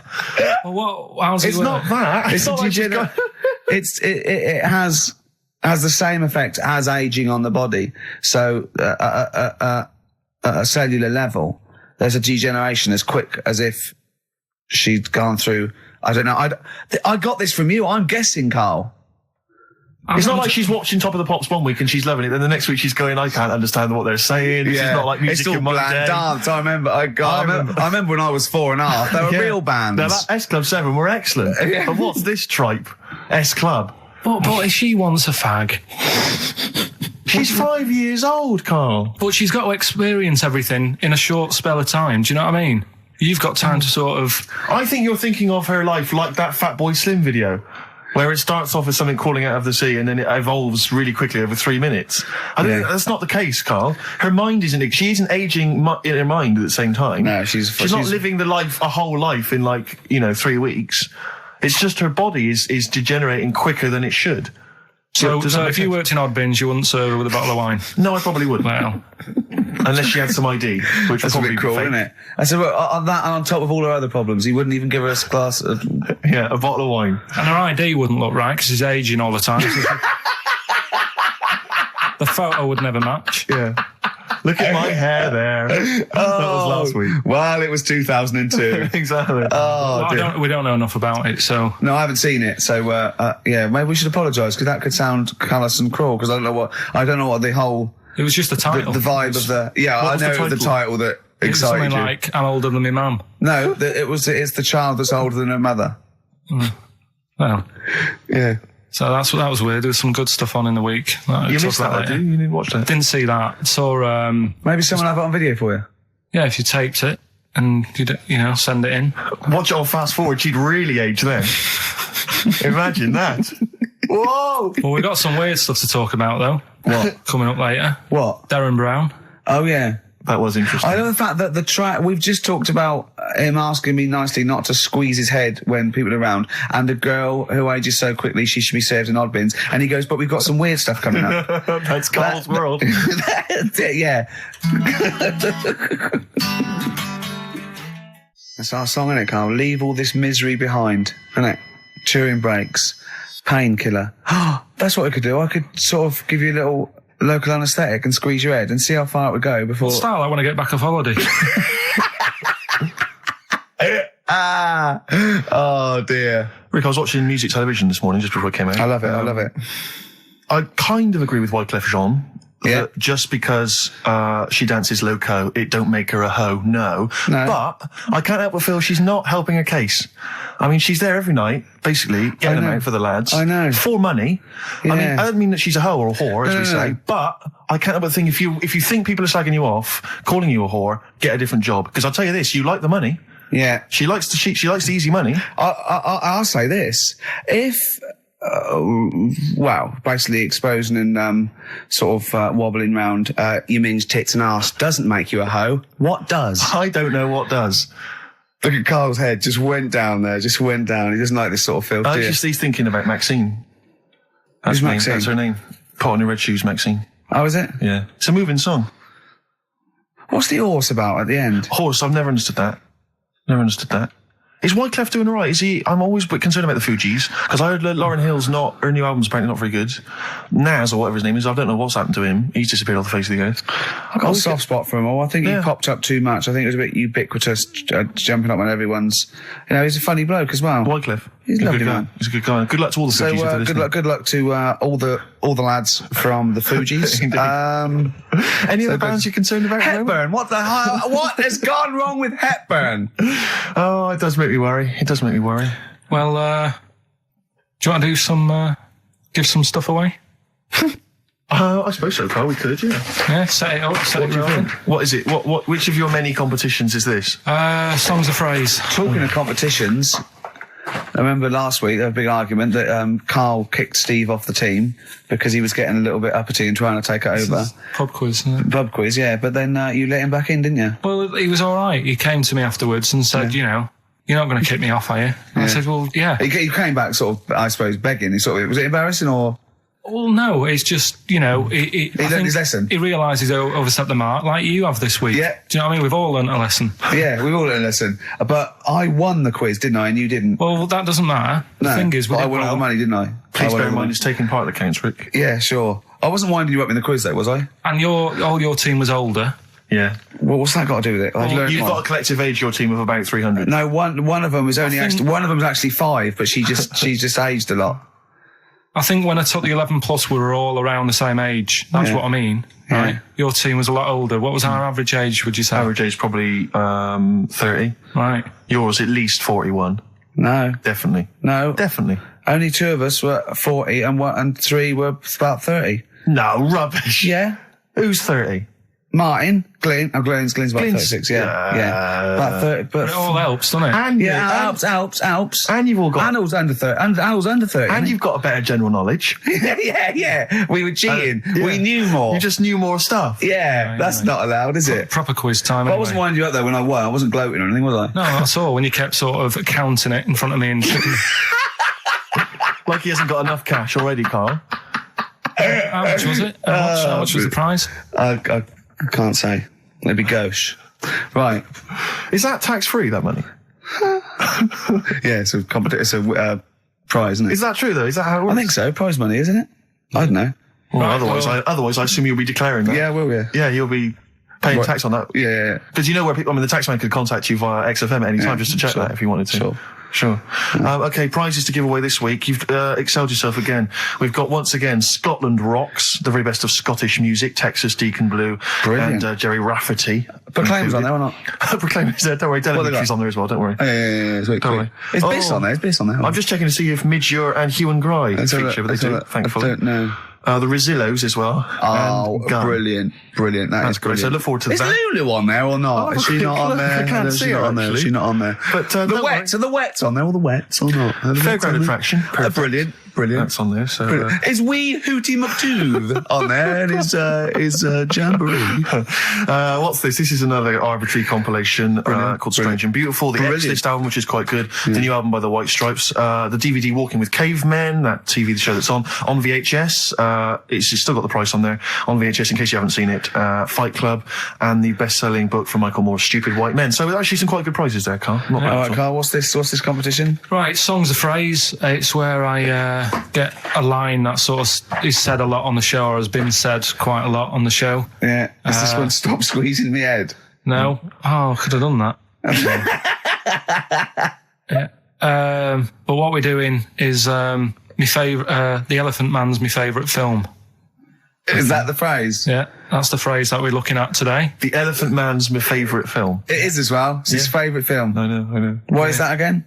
Because it's funny and sad, and it's you know exactly what you're going to get. Yeah, they promise you an Elephant Man. That's exactly what you get. Yeah. It's good. Have you seen it, Steve? I have seen it. It is good, isn't it? Yeah. Do you remember at the beginning of the Elephant Man? Think of that. Having that as your favourite film of all the hundreds of amazing films. I mean, it's a good film and it's a moving film. Yeah. But I can't imagine it's a film I would watch endlessly again and again. Care about a bloke with an elephant's head. I watched a little bit of it again the other night. It's one of them that, just sort of reminds you. You know what annoys me? When he goes, I am not an animal. He is. Well, he speaks like one. And what doesn't help? He's got and he looks like one. Yeah. But it was a bit unfair because they never let him look in a mirror because he's a bit odd looking and it upset him. Yeah. So his hair was always a mess. And that made him look worse than he actually was. Yeah. But good film. Get it out if you haven't seen it. That's the phrase today. Do you know, I remember my friend introduced me to that film, and if you remember at the beginning there's a big montage because he is working in a zoo, isn't he? Or he's being kept in a zoo, and there's a sequence of various elephants, I think, actual elephants kind of rampaging, and it's just quite a sort of moody, atmospheric montage. Is he king of the elephants? Can he maul them? My friend said to me when we watched this, he said, what happens is he gets trampled on by some elephants, and that's what makes him look like an elephant.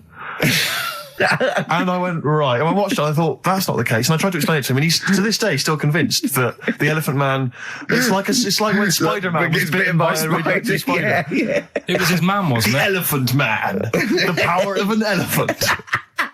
Was it his mum who got... He never forgets. Anyway. Be careful. Is it his man what? Wasn't it his mum who was pregnant and then they ran over her? And No, I don't think so.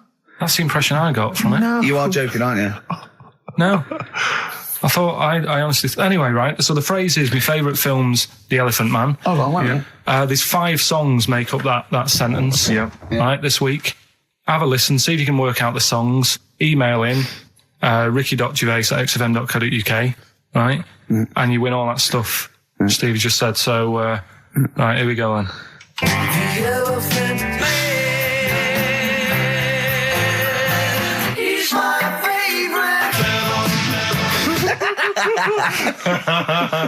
That was nicely done. Genius. Right. Let's hear it again. Here we go. The Elephant Man, he's my favorite.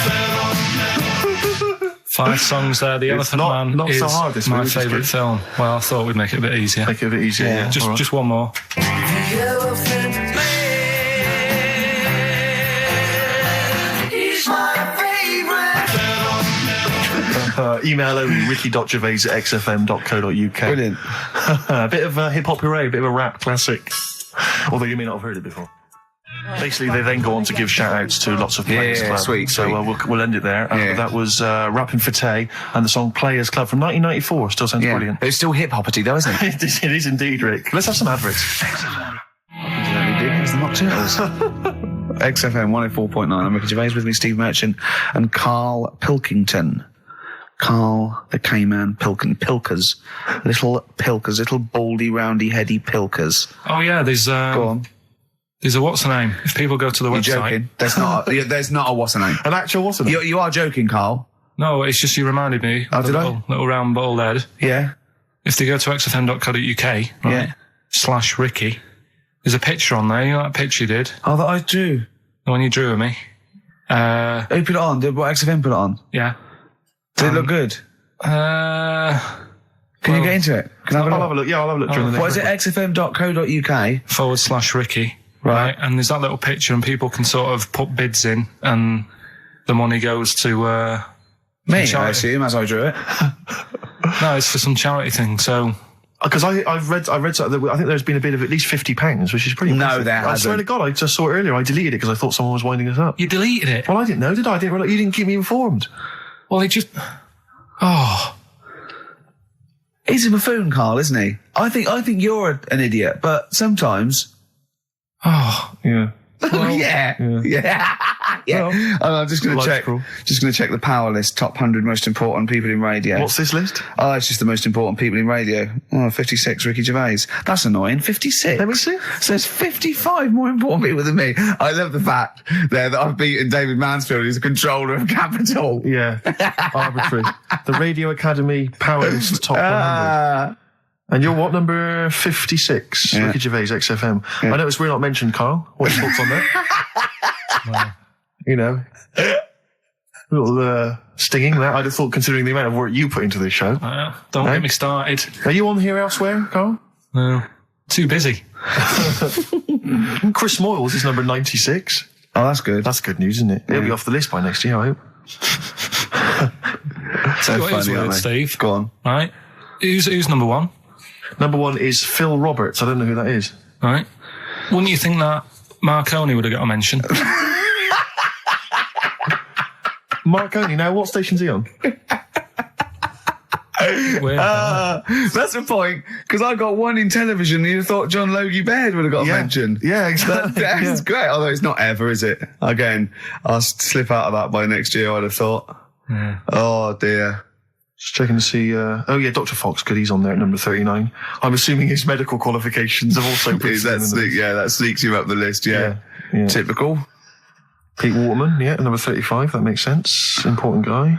Can we just give them the website so they can read this at their leisure? Because this really isn't radio, is it? Right, well, xfm.co.uk. No, that website, if they want to see the most... Oh, I don't know where it is. I'm just saying sorry. xfm.co.uk /Ricky if you want to see that picture. And whoever bidded 50 quid, if you can send the email again. Bid, whoever bid. Whoever bidded. Yeah. We should start picking you up on your grammar. I mean, we're hardly ones to speak, but, you know. I squoosed. I'll tell you what, I listened back to... Karl was worried about last week's show because he said there was too much screaming and shouting and just nonsense and eating burgers. It was a and bit stuff. like It's a Knockout last week, wasn't it? No, yeah. And I listened back to it, and it was without doubt the most appalling piece of radio I have ever heard in my life. Really? I didn't know what I was saying. I was not finishing set. So, eat it! And he's going, oh, and you're going, Karl, they're eating a hamburger. It was bizarre. Just half an hour. If anyone didn't know us, or I'd never heard of us, it was just like going, Heart when I thought, XFM when I thought, listen to this. Eat the burger, eat the burger, coming out as many. No! It was absolute, honestly, it was like a mental ward. It was, To be fair, though, at the best of times, you sound like you're selling the Evening Standard.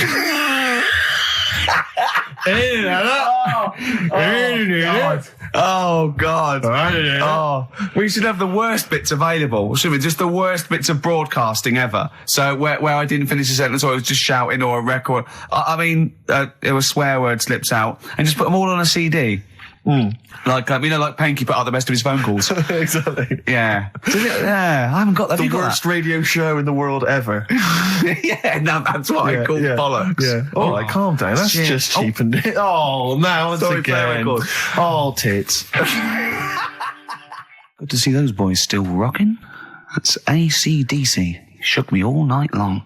On XFM 104.9, I'm Ricky Gervais, with me, Steve Merchant and Karl Pilkington. Have we got the results of the quiz, Karl? Or? Yeah, I'll just play it one more time. It was Songs of Phrase. Is this the last time we're doing this? I thought so. I thought it worked better this week because it was actually doable. Yeah. I think that makes a difference, Karl. We haven't done Carl's an idiot, yeah? Carl, you're an idiot, have we? Oh, well, that's a reason to keep it. Maybe we can end with that one when you come back. Right, well, the 5 songs that made up this little thing here was Mr. E's Beautiful Blues, Eels, Innocent Man, Billy Joel, and my favourite Waste of Time, Owen Paul, Brilliant. Bohemian Rhapsody, Queen, Brilliant. Girls on Film, Duran Duran. It sounded like this. The Elephant Man. He's my favourite.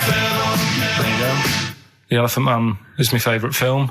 Hang on, was Bohemian Rhapsody in there? Yeah, it is. It That is. was it? Oh, right, yeah. Right. Well, we're going to give that to Piley. He just calls himself Piley. Ian Pyle. Good work, Piley. What's happened to Anders? Well, I was just going to say, actually, we've not had correspondence from Richard Dickie Anders for some time. The Dickmeister Yeah, General I with know. his naughty, insulting ways. Yeah, Anderson used to email regularly. if you're Anders, listening. get on your computer. Get in touch, mate. What Just do tell you us think of the show. Oh, hold on, though. To be fair, he was listening when we were pretty shoddy. Isn't that If true? he's listened to the last 3 weeks, I think we're owed a little apology from you, Dickster. Exactly. Absolutely. Listen, Piley, we want to send you all those goodies, including Scottish rock, but we don't have your address, so email in your address and we can send that off to you. All right? Yeah. More adverts? Yeah. Bit of Snoop. Beautiful XFM 104.9. Gervais, Merchant, Pilkington. Karl had a treat in the week, didn't he? He couldn't believe his luck. We know Darren Brown. You know Darren Brown, the sort of magician, mind reader fella. It's more special than that. Well, called me up in town, said, do you mind if we bring along Karl? He went, pleasure. Karl's very cynical, saying, well, he won't get into my head. Yep. Great, wasn't it? It was brilliant. He went, can I ask him questions? I went, well, no, he's social. He went, I'm not coming. I went, well, I'll ask him. I want him to know how he did that trick when he said, you've got the winning ticket. I went, he's not going to tell you. He's a magician. He went, well, it's not worth it then. If I can't quiz him. But he came I along. still did, though, didn't I? Got in there with the questions that the people wanted to know about. Yeah. Yeah, go on. What did you ask him and what did you find out?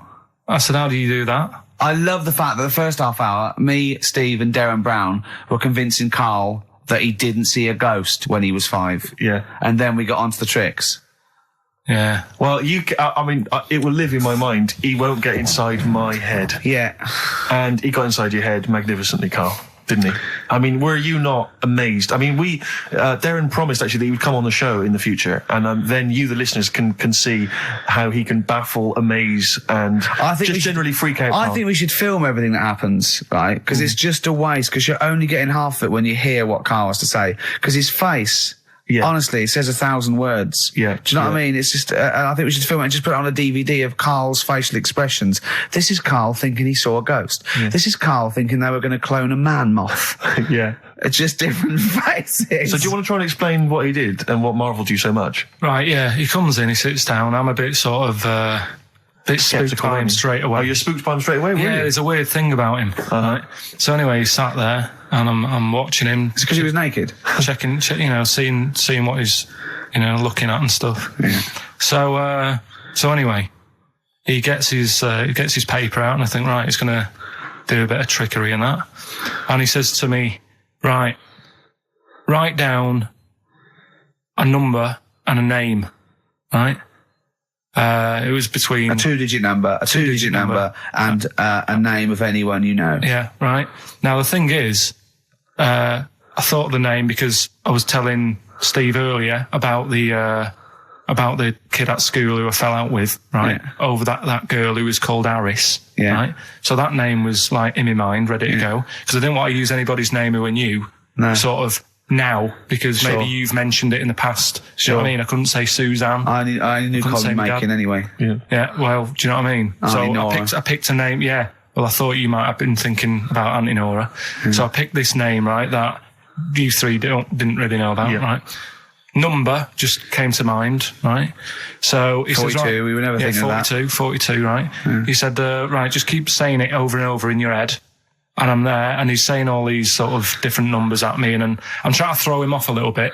Every time he said a number that was nothing like 42, I was sort of smiling, looking a bit nervous. Yeah. Don't know if you caught that. right? I just, all I could see was you looking sort of blank. Oh, right. Staring So I was doing stony that. face. He picked the wrong person when he said, let your mind go blank. You'd realise he picked on the wrong person then. Right. So, You had to squeeze his head to get it going again. I said, Darren, if in doubt, he'll be thinking of monkeys. And Darren looked at Karl and he said, were you thinking of monkeys? He said, I tried not to and I thought of them more. right, that's true as well. Yeah. Right. So I'm there thinking of these numbers and that, and then he said, right, let's just talk about other stuff for a bit, right? So I was like, well, I'm not going to say anything. Yeah. Right, because I don't want you to catch me out. But then when we were talking, I was trying to like knock him off track. Do you know what I mean? I wasn't. Do you know what I mean? I played a bit of hardball with him. Yeah. I was like saying, because we were talking about aliens and that as well, weren't we? And I was saying, well, you know, they might come and land again in 2060. Clever. You know what I mean? Dropping in different numbers and Sure. that. And so doing all that, playing him at his own game. And I think I had him for a bit. On the ropes, right? So anyway, comes down to the time when he's telling me the name and the number. Yeah. And, well, he explained what he actually did. I mean, that was... He said, just think of a number at the end of it. And he said, oh, is it an I? And you went, it wasn't an I, but there is no, okay. And anyway, he got You got the name. Harris. Then he went, I said, are you an extrovert? And he wrote down these numbers. Well, he wrote down some numbers and he said that if you're an extrovert, these are the numbers you tend to choose. If you're an introvert, these are the numbers you tend to choose. And he wrote them down and he said, I don't think you're really an introvert. I don't think you're this. I don't think you're that. And I think he came up with the number 32, didn't he? He said to you, you're thinking of number 32. You said to him, no way. You couldn't believe your luck, could you, when you'd caught him out? But he said it's either 42 or 32, didn't he? Yeah. Well, no, but it was beside the point because then he said, rather brilliantly, hang on a minute, if you just add up these numbers here, that adds up to 42. It was a magic if you add square. Up those numbers, that's 42. That's 42 across diagonally there. That box is 42. All the numbers that added up on the page, whether you go across, sideways, down, across, or whatever, always added up to 42. Yeah. Right? And you've got the name Harris. Which freaks you out. It freaked me out. I kept saying to him, how do you do it? How do you do it? And he wasn't telling me. I was talking to people at work about him, and one lad said, apparently the trick that he uses is the same thing that Hitler did. Play record. No, seriously. Apparently it's the same thing because he was saying... What? Play record. No, just let me finish because... No, I've even ran it by other people to check if I'm right on this. So let's do play record and come back to Because the people in the XFM office, they're pretty wise. They're up on that stuff. No, he used it in a different way. Play record. No, hang on a minute. Let me hear it. All it is, it's power of suggestion, apparently. And when Hitler used to do his big speeches to people... Yeah. What should we play? Come on. Finish your point. Well, that's about it. Who I'm told just you that? saying. Ian Canfield. A few different people. Right. The big thinkers out there in the like XFM office. The brain boxes. But anyway, right, it's... Because Magnus Magnusson works on XFM now, doesn't he? Right, listen. Or was it Paxman? Was it James Paxman? That blew me away, right? That the fact that you got the name, you got the number. Spooky bit, right? I'm walking home. I called you up a couple of times and I left a message on your phone because it was just amazing. Not only was he good at magic, but his maths was brilliant. No, well, that thing adding up to 42 was like, how did he do that? I mean, we didn't even make a big deal out of that. He said that to me. He said, all Karl Vorderman's got is the maths. Do you know what I mean? Imagine him on Countdown. Yeah. He'd even know what they were going to write down. Do you know what I mean? So a bit of a wasted talent. I should see him again about that. I think he's... He asked him, I said, why are you doing it on mucking around on telly? Then he went, sorry? He went, why are you mucking around on telly? Yeah. And he said you could make some serious money. I think Steve went, well, he does all right. He went, nah, but if he did that with the ticket thing all day. Yeah. But didn't you say to him you should be working for the police force? I said, yeah, he should be in a police station. He could help people out. Yeah. Do you know what I mean? It's not a daft idea, is it? Not really. Right, so anyway, right, so I get home, I'm calling different people up walking home, I couldn't believe it. Yeah. Right, I called Suzanne up telling her about it, and she's like, slow down. She said, you're like a little kid who's just been on a fairground ride or something. Yeah. Slow down. Right, so I'm telling her, call my mum and dad up. My dad wasn't that impressed. No, of course He's not. like, well, it's all been done before. But anyway, right, so... But then he wasn't impressed with Little Donkey, was he? No, he's not impressed by much, is he? Right, so I get in. He probably had to nip out down to the phone box. Right. Do some thieving. Yeah. We've forgotten bread. No, I'll just go down the phone box. Yeah. Right, so I get into my flat, right, and what they do in my flat where I live, they put the post in like these little pigeonholes. Right, and I don't normally check them out. I leave it for Suzanne to do, right? Sure. But this time, for some weird reason, I thought, right, I'll check it, see if we've got any post. Open it up. There's only this. A letter for Miss Harris. Yep, there it is. Bona fide in front of us. A letter addressed to a Miss Harris. Well, does she live there? No, it's my address. She doesn't live there. Did she ever? Don't know. It doesn't matter. It's weird, isn't it? But We've never had. Normally, I think there was a guy who lived there called Yaki Shoki. Mr. 42. It was definitely wasn't an Harris, right? This is the first time we've had a letter for this woman. Yes. Right. But what are you claiming? Because Darren Brown himself admits that it is not paranormal, it is not supernatural, it is a trick. It's a trick. Is it? But he would say that, wouldn't he? Hitler said that. Play a record. Well, can we open this? No! It's illegal! No, but I'm thinking if What it's if a we opened it birthday off card air? for someone's like 42nd birthday. Right. You can't open that letter. Go and put it back, or you cannot open that letter. Why not? You can't open someone else's mail, because you think Darren Brown's supernatural. What if we steamed it open, then resealed it? No one would know. It's only a letter. You can't, you can, but I don't want any part of it. Carl, I If think you should open it. No, you open I'm it. not opening it. It's against the law. You should open it, Right, then. we won't open it then. They won't send you to prison. Forget it. You'll get off. Cure? Yeah. Bit of cure? There's no it's cure, no. information. I'm tempted to open it. Well, do you want to, Steve? There you go. No, I'm not going to open it, but I think you should, definitely. 6 Different Ways by The Cure from the album The Head on the Door. We've enjoyed that. The head on the door, Karl. Ooh, bit of a coincidence. Spooky, isn't it? It was only 4 weeks ago you were talking about a head and a door. Exactly. Has the door got a number on it? 42. Oh, dear. So we're not opening it. No. Well, I can't open it because as the producer, right? Oh, yeah, because your standing in society is such that they'd make a real example of you. Yeah. A producer of a tin pot radio show once a week. Yeah, he should know better. He can press buttons and talk at the same time. Sending down.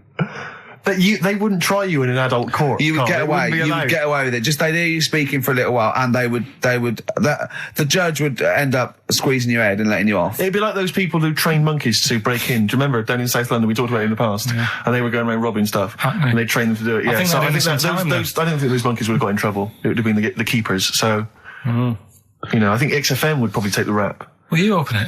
No, I can't be seen to open it. No, he's I'm a an writer award-winner. director. Exactly. So am I. I can't be seen to open I'll it. give it here then. Right, I'm having no part of this. That's against the law, but Right, I'm having no part of it. open it. Come on, you've started now.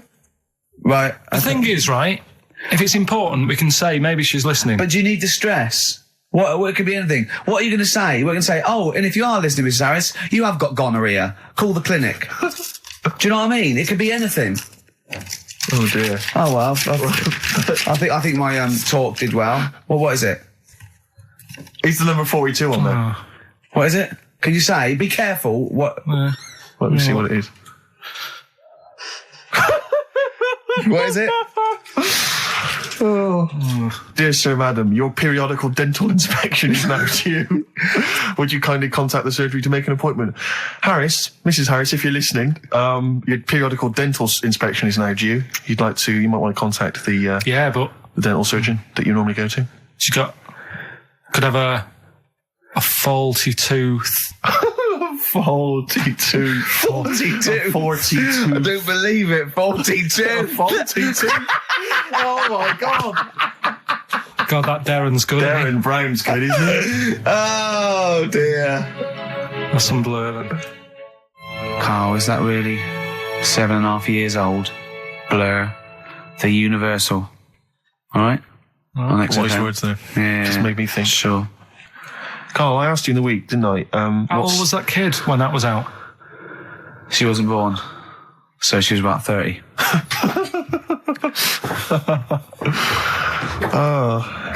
Well, I think that's the first time we've officially broken the law on air. What? I don't think we've broken the law before on air. have Be we? all right with the dentist appointment. Well, we haven't broken the law, Steve. He has. You're right. Yeah, we're fine. And he should know better. He's a top producer of a tin pot radio station. Carl, Ricky and I were doing some writing in the week, and we needed get a little book of zodiac types. What's your thought on Just to make sure it was good luck, to be writing. Yeah. Yeah. What do you make of all that stuff? Horoscopes? Do you have any thoughts on that? Now and again I'll read it, but Sure. I'll believe it if it's good. Yeah. If it's not, just go, What star sign are you? That's perfect, though. That's that raison d'etre. That is, those people who do zodiacs exist on that piece of philosophy. Yeah. I'll believe it if it's good. Exactly. And that's why when you have breakdowns, people don't go, you're a nasty little piece of work, you're a pug ugly little twat, and you'll never amount to anything. It's things like, you're probably too generous for your own good. Yeah. You like to keep people at a distance, but you like to love. You're a warm person. It's always stuff like that, isn't it? People go, I suppose I am too good. Yeah. That is me all over. Yeah. Do you know what I mean? You're a creative person. Yeah. Who thinks they're not a creative person? Exactly. You've got a wonderful sense of humour. Exactly. Yeah. What star sign are you? mine changes. I'm on the edge. Right. God. Okay. He even makes that complicated. Of course. He even makes twaddle complicated. No, I'm just, it changes depending what paper you read. Yeah. All right. In theory, what would 23rd of September. So I think most of the time I'm a Virgo, I think. Well, I'll tell you. Write that down, listeners. 23rd of September, and come round and give him the bumps. What I mean... Well, according to this, I mean, you've been criticising this, Rick. Sure. You've been saying that there's maybe not anything in the zodiac thing. go Well, on. hang on, let me just read some of the elements of Is this going to change my mind? Well, Am I going to eat my words? the typical Virgoan. Words. Okay. The physical appearance of the typical Virgoan. Yeah. High forehead. That's not true. Cranium may seem too big in comparison with the face. Look at Karl. But how specific is Has an that? extremely large forehead. Has a high hairline. That's not true, though, is it? May be quite tall. What are the blokes like? Often has one foot turned in more than the other. They've just described Rain Man. What is that? How can I be specific? Well, that's why it sounds like Karl. One foot turned in. Yeah. Oh. Well, have they even bothered doing one for you? Because there isn't many people who... Hang on a minute. Let him finish it. No, I'm just saying... Go on. What are you saying? I sort of think I'm fairly average looking, but I'm saying, have they wasted a page in that book for whatever you are? It started off me being dissing him and stuff, and you've been nice. Hang on a minute. I don't think you can be a Virgoan because it says that they are normally quick, alert, and intelligent. But no, actually, I have to say, it says here, behaviour and personality traits of the Virgoan as a child, is an excellent mimic. Can learn many things in a short time. Not really true of you, is it? Rarely Like questions authority, but frequently questions facts. You never question facts. Yeah, you never question authority. He's scared of authority. Yeah. You're usually very upset if teased. That's true. Yeah. Oh, yeah. Hang on a minute, though. Yeah. Can't take a bit of stick. Too much depends, pressure. If you can't stand the heat, get out of the kitchen. Yeah. What to teach a young Virgoan? Myths, fairy stories, make-believe, daydreams, and how to use imagination should all be taught to young Virgoans, so they have plenty of magical moments to remember in their adult years when they are often alone. I'm changing my mind. I know. This is good stuff. This is really good stuff. All right, well, let's see. What are you? I don't think we should talk about that. Yeah, let's have a look. It says the Virgoan is... I love some of the specifics of this. Virgoan as an employer is excellent as the boss of a small company. yeah. Don't get him on a Tuesday. He's probably stamp collecting then. Yeah. Come on, He loves a Steve. bit of haddock. Okay, let me look at mine. Oh, that is good though, Karl, isn't it? That is you all over. I've changed my mind. It's brilliant. It's a real science. They've really put their work in with this one. Let me see. Sagittarius. Sarah Jones. Sagittarian is a happy, playful little clown. Little. Greets everyone. Oh, dear. Yeah. Let me see. Sagittarius. He's only going to read the good bits though, isn't he? Yeah, exactly. If that's it, what can it say? Have they done yours in sort of small print because you've got special eyes? I don't know what that insult is, Karl. What kind of an insult is that? Well, He loves it. He's happy with that. Look at his face. He's done me. Oh, dear. Back together. Little baby bird. On XFM 104.9. Gervais, Merchant, Pilkington. Gervais, you're Cancer, is that right? Yeah. Just looking you up in the little zodiac book. Sure. Again, I've really changed my view. I used to dismiss these out of hand, Oh, here we but go. these are bang on about Go you. on. May have remarkable teeth, perhaps prominent, irregular, or in some way unusual. You Yeah. have got quite strange teeth. Who doesn't know when they're English? Even if slim, may appear broad or plump. May be plump or tend to put on weight very easily. Yeah. Correct. Yeah. Behaviour and personality traits. Loves delicious food and drinks, but almost always dribbles even when past babyhood. How specific is that? It's true of you, though. You know what that is, though, You can don't barely keep you know it what that in is, your don't mouth. You can barely you? keep Because it I in was your born at a certain time of year. Exactly. And that's what happens. I I tend to dribble. Yeah, well, no, that is fair enough. I think it starts to fall apart, though. Why? When it says, Intelligent, handsome. no, it just says, takes work seriously and does not like frivolity. I mean, a man who spends most of his time squeezing people's heads and struggling them to the floor. Yeah, maybe it's Oh not, dear. I did squoze his head. I squoze his head many times. Although it does say that it says about your loves and hates, your likes and dislikes. You apparently like anyone who loves his or her mother. It's so specific. Oh dear. What Well, there you go. Gosh. Let's have some adverts. Please. Boo-hoo-hoo, it won't do. Listen to the Gallagher Boys and stop crying your heart out on XFM 104.9. No need to. It's Monkey News. So that is the time. Time for Monkey News. Can we have the jingle? Oh, chimpanzee that Monkey News. I love the jingle. Right, well, Can we play that jingle once more? Yeah. let me cue it up. So, chimpanzee that Monkey News. Oh, it's brilliant. Got a lot to live up to now. I'll be honest with you, often that jingle is more fun than the Monkey News. Wow. So you got to excel yourself this week. Well, it's there's been a lot going on. In the monkey world. Yeah, I was looking at the Guinness Book of Records that we bought last week. What you bought?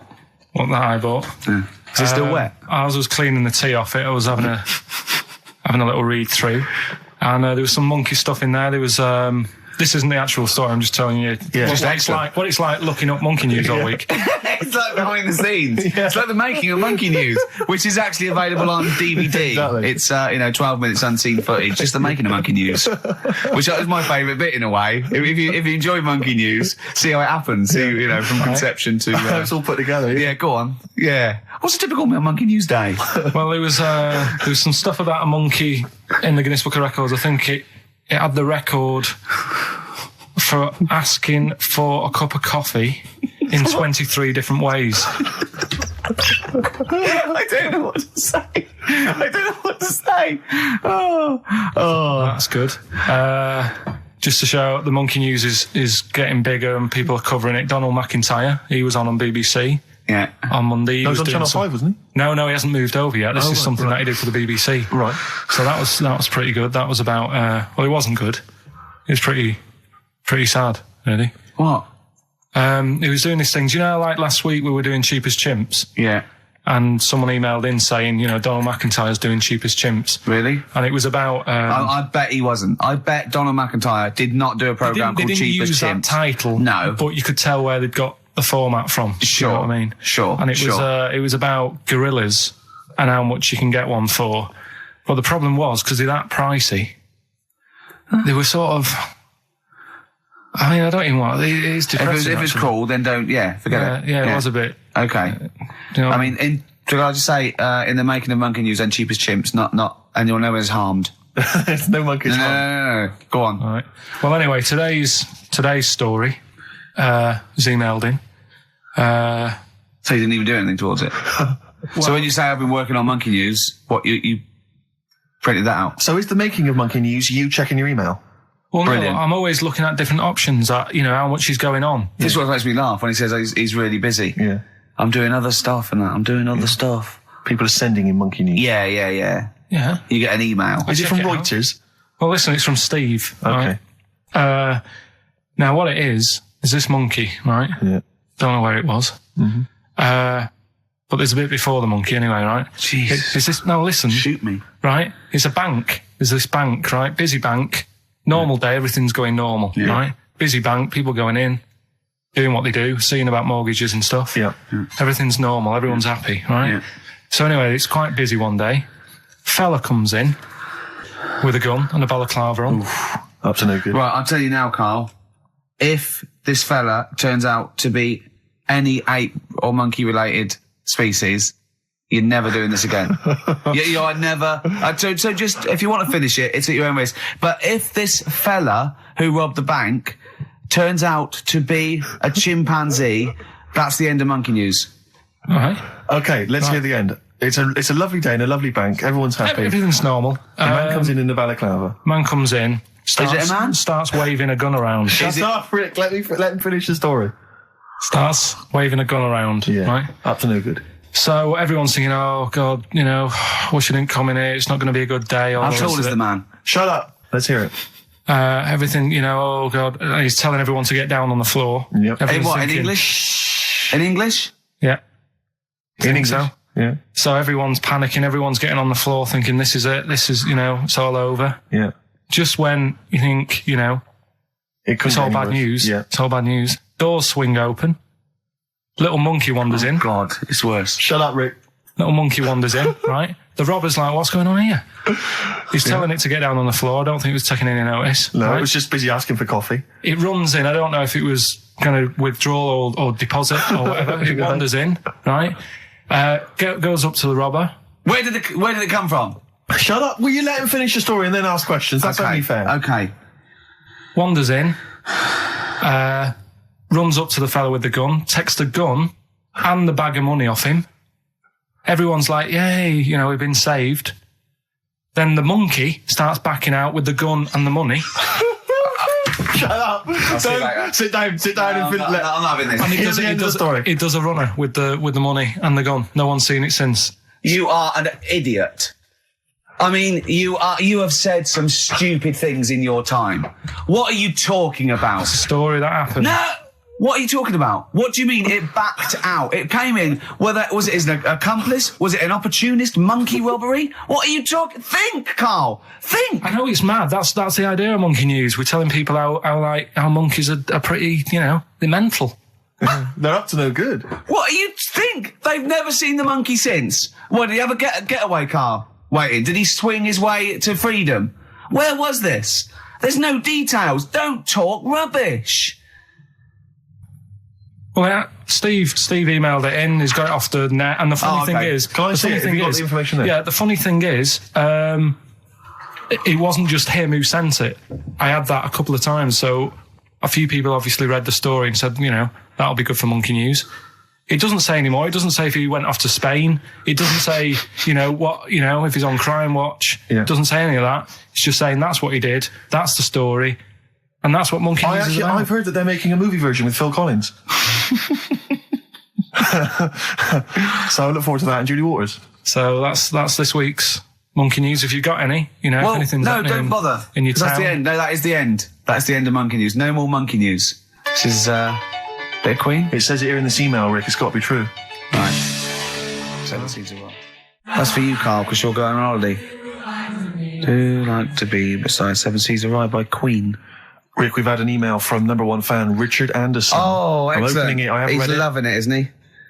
What does he say? Well. What?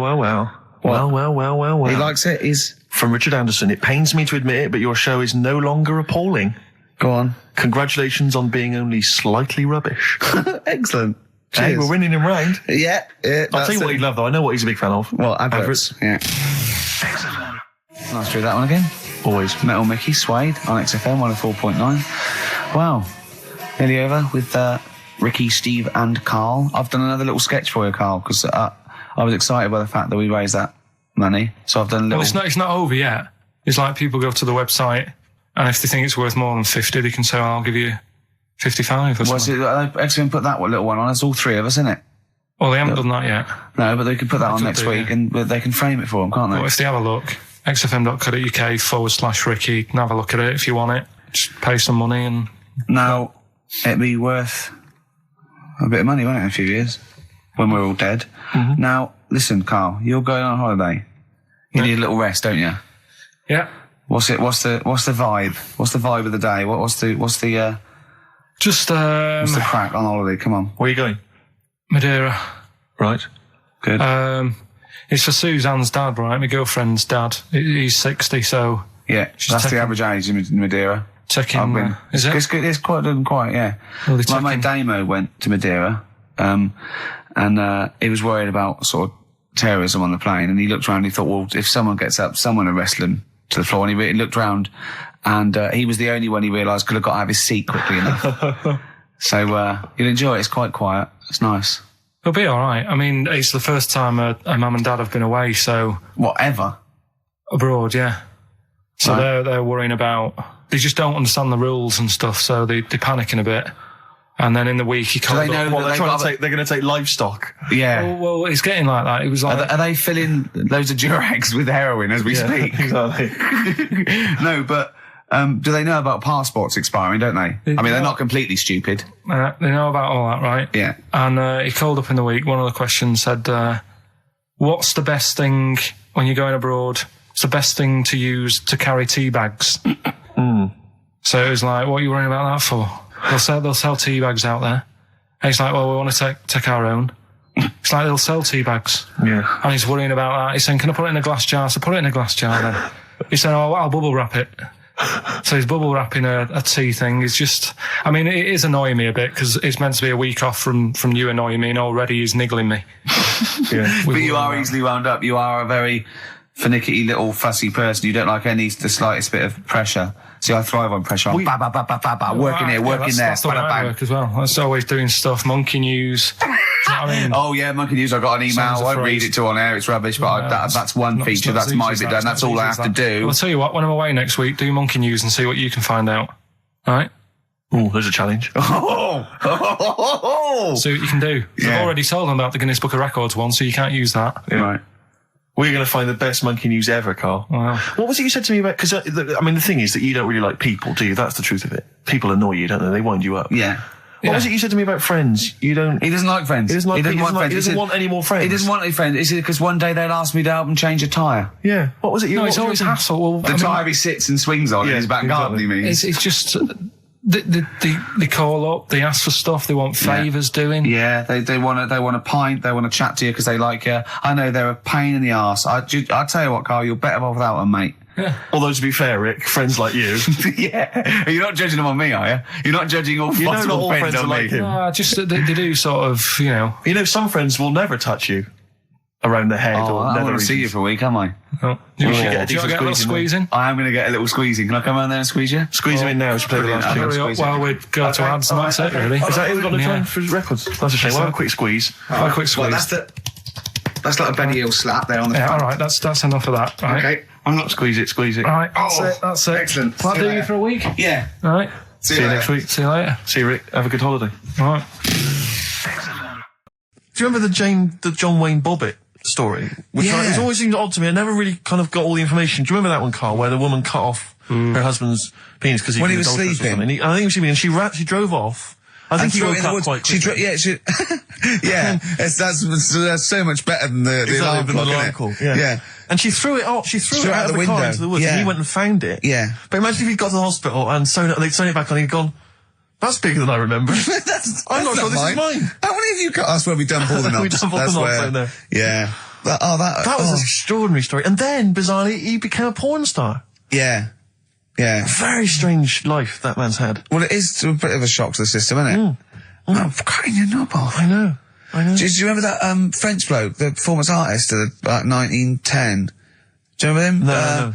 He, as a performance art, he cut his, in a theatre, he cut his knob off to a crowd of people.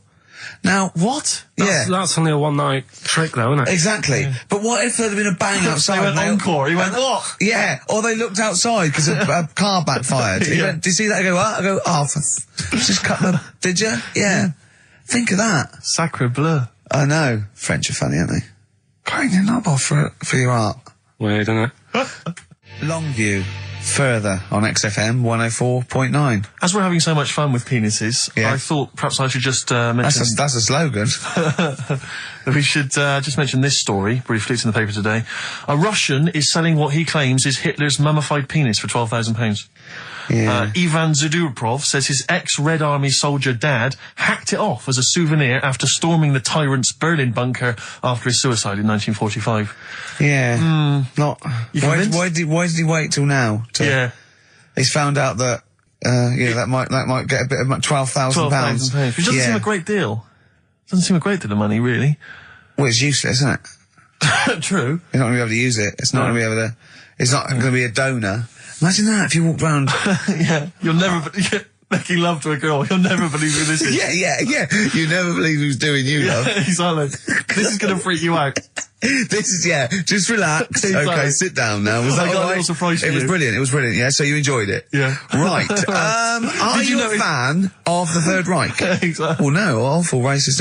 Okay, let's go a different tack. Yeah. You did like the sex. I love the sex. Okay, then. Yeah, it's not going to be Hitler's knob, is it?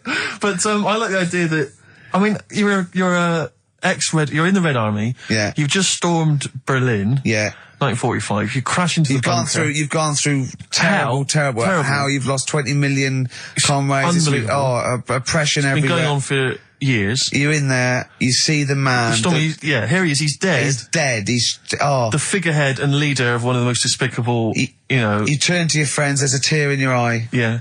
And your immediate thought is, I ought to chop off his todger. Yeah. Well, no, I said Bagsy. I said Bagsy is Winkle. I said Bagsy is Winkle outside. Whoever it was. Yeah, I didn't know it was going to be Hitler. Brilliant. It's just, I can't, it just doesn't make sense. It's ludicrous. And I don't know how is he expecting to prove this? Because I want some proof. Well, I think that's why he said that. He probably started off with, I've got Hitler's face. And they went, brilliant. Oh, let's have a look at it. What do you mean let's have a look? Well, just check Hitler's face, because obviously I know what he looks like. Oh, yeah. No, it's not. You know what no, it's not his face. What wouldn't you know what it looked like? Well, I mean, no one's ever seen his genitals. That's what I've got. Yeah. I've got his. It's got a little swastika on it. Is that proof, is it? Yeah, little Have you got tattoo. his ball? Well, no, the Albert Hall's got one, his mother's got the other, so I don't know. See, the Albert Hall, I would have thought, would probably be paying that £12,000, because apparently they've already got his ball. Yeah, they got one of his balls. They got one of his balls in the Albert Hall, his mother's got the other. Yeah. But if they got the Todger If they can track down the one his mother's got, they would have a complete set of Hitler's. I'm just hoping it doesn't fall into the hands of some kind of crazed genetic scientist. What, I could clone it from his knob? Could clone Hitler. Back to, I don't even want to think about the future if that's the sort of way we're going. Exactly. If that's the sort of way we're going, Carl, I'd rather not know about it. What do you make of it, Karl? Weird, isn't it? It is weird. I mean, I don't want to go on for this too long. We've probably got about a minute left for the first half hour, and I reckon should can this sort of... What, 30 minutes of genital talk? Do you think that's enough just on a quickly, Saturday afternoon? Go There's on. one in a museum. I think it's like that London Museum. What? One what? Well, do you know like how people are buying weird stuff and that to put in museums? Yeah. There's this device that, I mean, think about it, years and years ago they used to torture people, didn't they? Yeah. Really badly. And the device Yeah, that there's they've got... no real good torture, but go on, I see your point. Yeah, but this device, right, think about it, you've done something really bad years ago. Yeah. Right, and you're thinking, oh, what are they going to do? Do you know what I mean? Could do anything here, it could be the end for me. The device they've got is this thing that you put on your bits, as a fella, and it's sort of metal, so it means you can't sort of, get excited. It puts a stop to you, sort of... That wasn't a torture device. I think it was a Victorian thing to stop adolescent boys wanking. They used to have things like wrist things as well with, like, spikes on them. It's not a torture device. Is it not? Well, not really. Imagine that being captured by, No, I was right, gonna you're say, never I was going to get gonna hard say. on again. All right. Not really a torture device, is it? And there wasn't that many nice-looking women wandering about anyway about them, was there? You didn't get excited about stuff. What are you talking about? Well, they filthy, they stunk and everything back then. Right, we've covered that. No more of that talk now, right? Let's move on. Filthy. All Victorian women, filthy and stinky. Yeah. Oh, dear. Bit of Rolling Stones Yeah, and let's set go up for the it. old songs of phrase. Yeah. Stones, Beast of Burden. We've not played it before. It's an absolute gem. I mean, I was watching athletics, right, the other week. Yeah. Right? And I was watching it because there's a lad who I went to school with. He's, like, winning gold medals and everything now in the Olympics and stuff, right? So I was looking out for him. Now, if you went to school with him, I'm assuming he's got 3 legs or something? No, he's normal. just a regular guy? He used to push me on my go-kart, and so I feel like You've trained I was him, there yeah, from at the the start, training up a bit. Yeah. And watching the programme, and there was swimming in it, and I was watching that for a bit, getting a bit annoyed, because that butterfly stroke, Yeah. I don't know why they do that. No, nor do I. It's just hard work. It doesn't make you go any faster than, let's say, Crawl. that stroke, the Yeah, crawl. don't do that. That stroke on radio doesn't work. The crawl, yeah. So I was watching that, thinking, that's annoying. Yeah. And then they got onto the running bit, and my mate's in this race. Yeah. Now, they do the side shot, don't they? so you can see who's in the lead. Sure.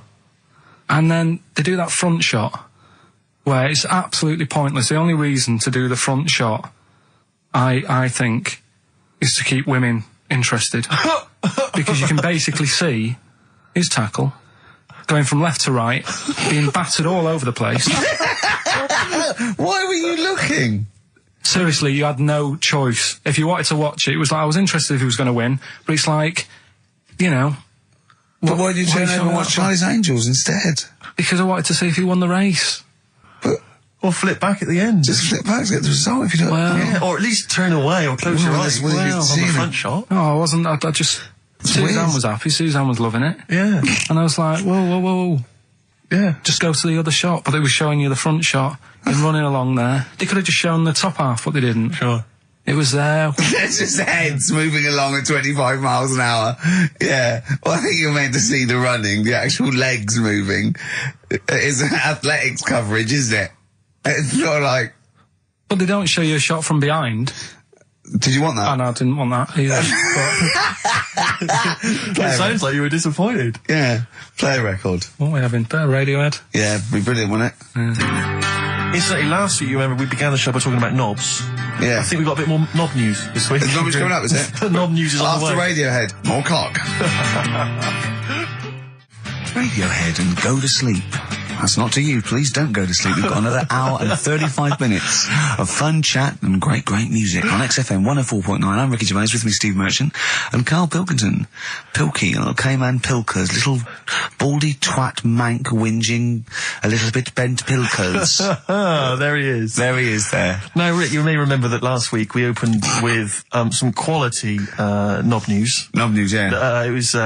It was Hitler's knob. Hitler's knob was one of them. That just sparked off into a whole bunch of other knob-related discussions. Yeah. And I'm pleased so far to see that we're almost at the halfway mark for this first hour, and so far we've only talked about nudity and/or todgers. Yeah. So excellent work from us. Well done, lads. Yeah. I'm looking forward to Dr. Fox and the rest of the Sony award committee listening to this one. Yeah. But more knob news. I don't know if there's a jingle for that, maybe. Oh, you nearly had the eye out. Knob news. Knob news, excellent. This is an extraordinary story. A woman tried to sue her bosses for £210,000 after finding a cooked penis in a canteen stew. Hospital cleaner Sophie something, I can't quite pronounce that name, was eating goulash for lunch and could not cut one of the lumps of meat. Oh, you can see where it's going. I've got so many questions already. I know. She picked it up and tried to chew it, but it was too tough. Then she inspected it with workmates, who all agreed it was a penis. Imagine that discussion. Yeah. Miss McClarter said she vomited for the rest of the day, instantly became a vegetarian, and had to have psychiatric help. It's not known whether the organ was from a human. The case continues. Well, it can be found out, so that's one thing. Obviously, that doctors aren't confused. They're not going, I don't know, I've never seen one like it. Yeah. Also, why is she eating goulash? I know. I mean, that's my first question. Why? Yeah. You lunch. Oh, what do you want? Oh, no, I fancy some goulash. Yeah. Oh, some gooly lash. Gooly lash, Thanks very like much it. indeed. Lancashire cockpot Oh, is on the menu. Brilliant. Only £5.50. Wangers and mash. I'd love some wangers and mash, please. If you've got any knob-related puns, knob-food-related puns, then call XFM on 3426 14094. Ricky.gervais@xfm.co.uk. Call Chris Miles at radio1.xfm.winginmank. Yeah. Cock-co-gay. Cock a van. Cock-o-van. It's already done for There's you. wangers and mash, cock-o-van, Lancashire cockpot. You know. That's just off the top of our brains. Yeah. So, if you've got any of your own, keep them to yourself. We're not interested. What do you make of that, knob news? And he's in a hospital. I don't think so. Oh, yes, it was a hospital cleaner. You're right. hospital Oh, cleaner. God. I know how your mind's thinking already. There's been a mix-up. What kind of mix-up? I love that. What, some bloke's gone in, some lesbian's gone in, wanting a sex change. She's got a carrot for a cock. Bit of stew and steak. Stewing steak. Oh, that would be great. You're not a doctor, you butcher. This is not funny. There was some other news, whilst we're doing the knob news, just cram this one in. There was some story on some news website about some lad who wasn't happy with what he'd been given. Right. What do you mean? He had an op? No, he wanted to have an op. He wasn't happy with what God had given him. Yeah. What the Lord had popped downstairs for him? Sure. And, Sorry, no, wait a minute. Was he a bloke who wanted it? yeah, a fella. And what he wanted, he didn't want a knob, or he wanted a bigger knob? Wanted a bigger one. Right, okay. And, cost $5,000. Right. And they made a mess of it. Well, how did they make a mess of it? Don't know, it came out smaller than they went in with. Well, no, what do you mean? Absolutely. I don't know all the ins and outs. Oh, God. It's just like he borrowed the money off his mum. There's been a slight mix-up. He borrowed the money off his mum? I love that. How bad is that? What do you want for your birthday, son? Yeah. Interesting. Thanks, Mum, for asking. A couple of bits of news as well. Hello, Doctor. How did it go? Well, firstly, don't look under the bandages and don't have the goulash for lunch. It was smaller than you went in Mum, with. we got $5,000. Why? Just give me tell me what it's for. You can have it if you tell me what it's for. Well, look at that. Oh, you need a bigger one. Yeah, definitely. There's the money. On you go. Nothing can go wrong. What did he say to the doctor then? That's rubbish. I didn't read all the ins and outs. I just, like I said, I saw Just it. look for the picture. They want a picture. But you just thought, well, thanks for it. You just thought you'd pop that one in. Thanks. Yeah, that's the end. Knob News Extra. Play record, Karl. So if you've got any knob news, we've got one more show left. Send that to ricky.gervais at xfm.co.uk and we'll hopefully get that knob news on there next week. Yeah. All right.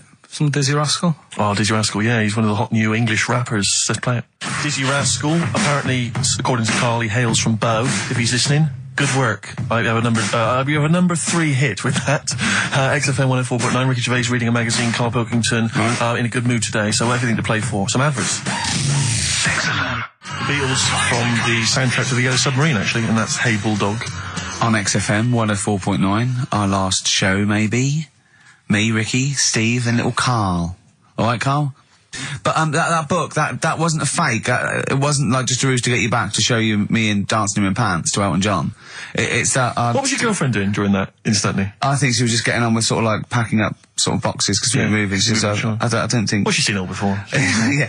And the book was. Do you remember that book that I showed you? That it was a Man's Body, an owner's manual, and it's just like loads of stats. And there's one in there. Yeah, it's kind of like a Guinness Book of Records of men. Yeah, there's one section there. That was, sorry, hang on. It's not like Guinness Book of Records of men. That just sounds a little bit like you and I were sat around your house looking at a big book, picking of men. The big man book. The big man book. He is a big man, isn't he? Yeah. He should be on the front cover. Yeah, it was a book more about the kind of physical body and exactly, about statistics biology and social and, you know, sex and all that sort of stuff. And but we didn't look at the sex which is where we got the knob news for today from. Right? This is true, right? I read that you'll have someone's eye out, knob news. Then you've got the jingle. Yeah. I read that the smallest ever functioning penis, right, was under 3/4 of an inch when erect. Extraordinary. That is bad luck, isn't it? And Yeah. it's a micro penis, so it's perfectly scaled down. Just a little look at Karl's face. Well, couldn't the fella have said, look, right, I'm not happy about it, so don't print it. It's not the sort of press people want, is it? There wasn't a picture of him. It was anonymous. They didn't read the book and at work the next day and go, look at this, Frank. What? Smallest ever penis, half an inch. He didn't go, it's me. He just went, yeah, loser. Yeah. You know what I mean? Anyway, let's have a shower. I'm alright. He must have had to have a little jod with a pair of tweezers. Yeah, presumably. Because you couldn't even get a fist. I mean, No. that is bad luck, isn't it? Was he a good-looking fella? What would you do, right, if he invited you round and said, right, and he was like the king, right, and he went, oh, Karl, can you just go in there and just nibble at it? And you've gone under the water, and you're just about to nibble at it, and you come up and you go, that's tiny. Would you have been disappointed or relieved? Right, well, that wouldn't happen. No! Karl, I'm saying if it did, would you be disappointed? Would you go, oh, that, I can't even get, I don't know where to start with that? Or would you go, oh, thank God it's not a big one? You've got to remember that he's the emperor. So you've got to do what he says or he'll have you killed. What would you do? Would you go, oh, I lovely set of tackle, or, oh, it's not as big as I wanted, or would you secretly think, I'm glad it's not big because I didn't want to, because I'm not that guy? I'm not I'm not even gonna think about it because I wouldn't do it. I know I wouldn't do it even back then. Even back then, what do you mean? Even What? When was Nero at it? What? Well, the Roman Empire was sort of like 2000. Well, it stretched up for to years. about yeah. So It's a long time ago. Yeah, I wouldn't do it. you'd have to. I always remember. We're still doing Knob News. Yeah. Just It's just Knob some News Knob Extra. Knob News Extra, excellent. Well, in I didn't do that well at school and that, right? But we had biology, and I didn't take much of it in. But there was one day when it was about, Knob News and stuff, Sure. and it was all about how blood, is what makes Engorges the erectile tissue. Sure. Yeah, it was all about that. And there's this girl in our class called Paula, right? We were sat there watching it, and she fainted. You just heard her go, oh! And she hit the floor, right? Because we were all sat on top of the desk watching this. Right, I wasn't that interested in that. No. I wasn't looking at it and that. But Paula, right? She fell over. And the funny thing was, right? What was it? A video? Yeah, a video of like this blood Yeah. doing the business to this fella's member, right? And she fell over, like, and everyone's like, oh, what's up with her? And the teacher was trying to, like, wake her up and give her water and that. And it was really weird, because then the nurse came in, and yet this video was still playing. And the nurse came in, what happened? Well, do you seen this? Yeah. And you could hear, like, then it was going on to, like, sex education on the video. It was all done from start to finish. What happens? Da-da-da-da. And by the end, and she was still out cold by the time it got to, like, and then they had a baby. Yeah. Right? And that just reminded me of it. So it then. seems to me that was her sex education class. She fainted when the penis got erect, and when she woke up, a baby was born. That's probably what she thinks happens. She's wandering around now. And the whole class just missed out a bit because they saw if someone she's ever faint. with a bloke and he gets an erection, she just goes, oh, no, Well, that's get it. pregnant. She was a bit of a class tart, really. That's why everyone was like, what's up with her? Carl. No, she was. Everyone was like, what's up with her? It's not, she's not seen it before. But just reminded me then. Weird. But anyway, yeah, so I wouldn't He would be loving it. Anyway, He'd yeah, be well, down let's there. leave Nero aside. Yeah. The other thing in this, should we play a record and come back? Yeah. There's another Yeah. interesting fact. There is some extraordinary facts in that. Yeah, well, more facts. We're running over. It won't be knob news. There'll be all different types of news. Good show, though. Enjoying the last show? Yeah, it's all right, and I hope it gets better because Telegraph are listening today. The Telegraph, the paper. Yeah. Why? Are they? Why did you say that? Just Jenny, the PR woman, said to me yesterday. She said, just do some good topics and that, so you don't have to worry there. What they phoned up to say? Hello, it's Telegraph here. We'll be listening tomorrow. I don't know. I don't know what they're doing. Are they doing a review of it or something? I don't know. Why would they do that? There's no reason to. I'm a bit... why didn't you mention this earlier? So the Telegraph have said, why would they call up to say we'll be listening? It's a free country. Because they said they'll be listening, but also, can you make sure you record it? Because if we can't listen to it because of the pirate stations that are on at the weekend, because it affects our signal and stuff. Whoever's listening must listen and know there's a problem with pirates, and they said, can you... Well, they're probably just doing a feature about radio shows or something then. They're going to tear us to shreds. Listen to... seriously, the drivel we've talked today. I mean, what are they going to make of it? That's a broadsheet newspaper. I think I know what Monday's headline's going to be. I don't think it's going to be like, they're going to forget about the power cuts. It's not going to be about, the inquiry or terrorism or anything. It's going to be, no more to knob news. Yeah. It's going to... They're going to love that. I have a little bit of self-respect. And if I'd known a quality newspaper was going to be listening, I wouldn't have turned up today. Because I'm an award winner, and I'm a respected television writer, and I've, won awards, sort of classy. Don't worry though. And don't worry. What have we talked about? Knobs. We've had the worst quiz on radio. We've had you trying to explain relativity. You didn't even understand what that word meant. Yeah. You just mentioned there about sort of no knickers and that. Is this going to be your Auntie Nora? No. Right. It's just, like the last flat that I lived in, I always had a good view across the road and I could see, It was the hairy. There was the hairy Well, Chinese not hairy Chinese kid. He was just a Chinese kid, actually. Yeah. Yeah. Running Because about. that's rare, isn't it? Hairy Chinese kids are very rare, isn't it? Yeah. There's only one official sighting, isn't there? In one of those shit little magazines that you buy. Yeah, he was running around in his underpants. Sorry, you just swore ironically. I mean, I imagine if there's any newspapers listening, you did that because you're sort of jokey and... Yeah, go on. Let's not swear. And there was Go the on. old woman who didn't move. She was just sat there reading a book all the Who time. we wasn't think possibly died and no one came round for weeks, might have been. But and now I've moved, right? And it was quiet for a bit. I always look at what view I'm getting, right? Looked across and it was just sort of empty, sort of flats ready for people to move in and that, right?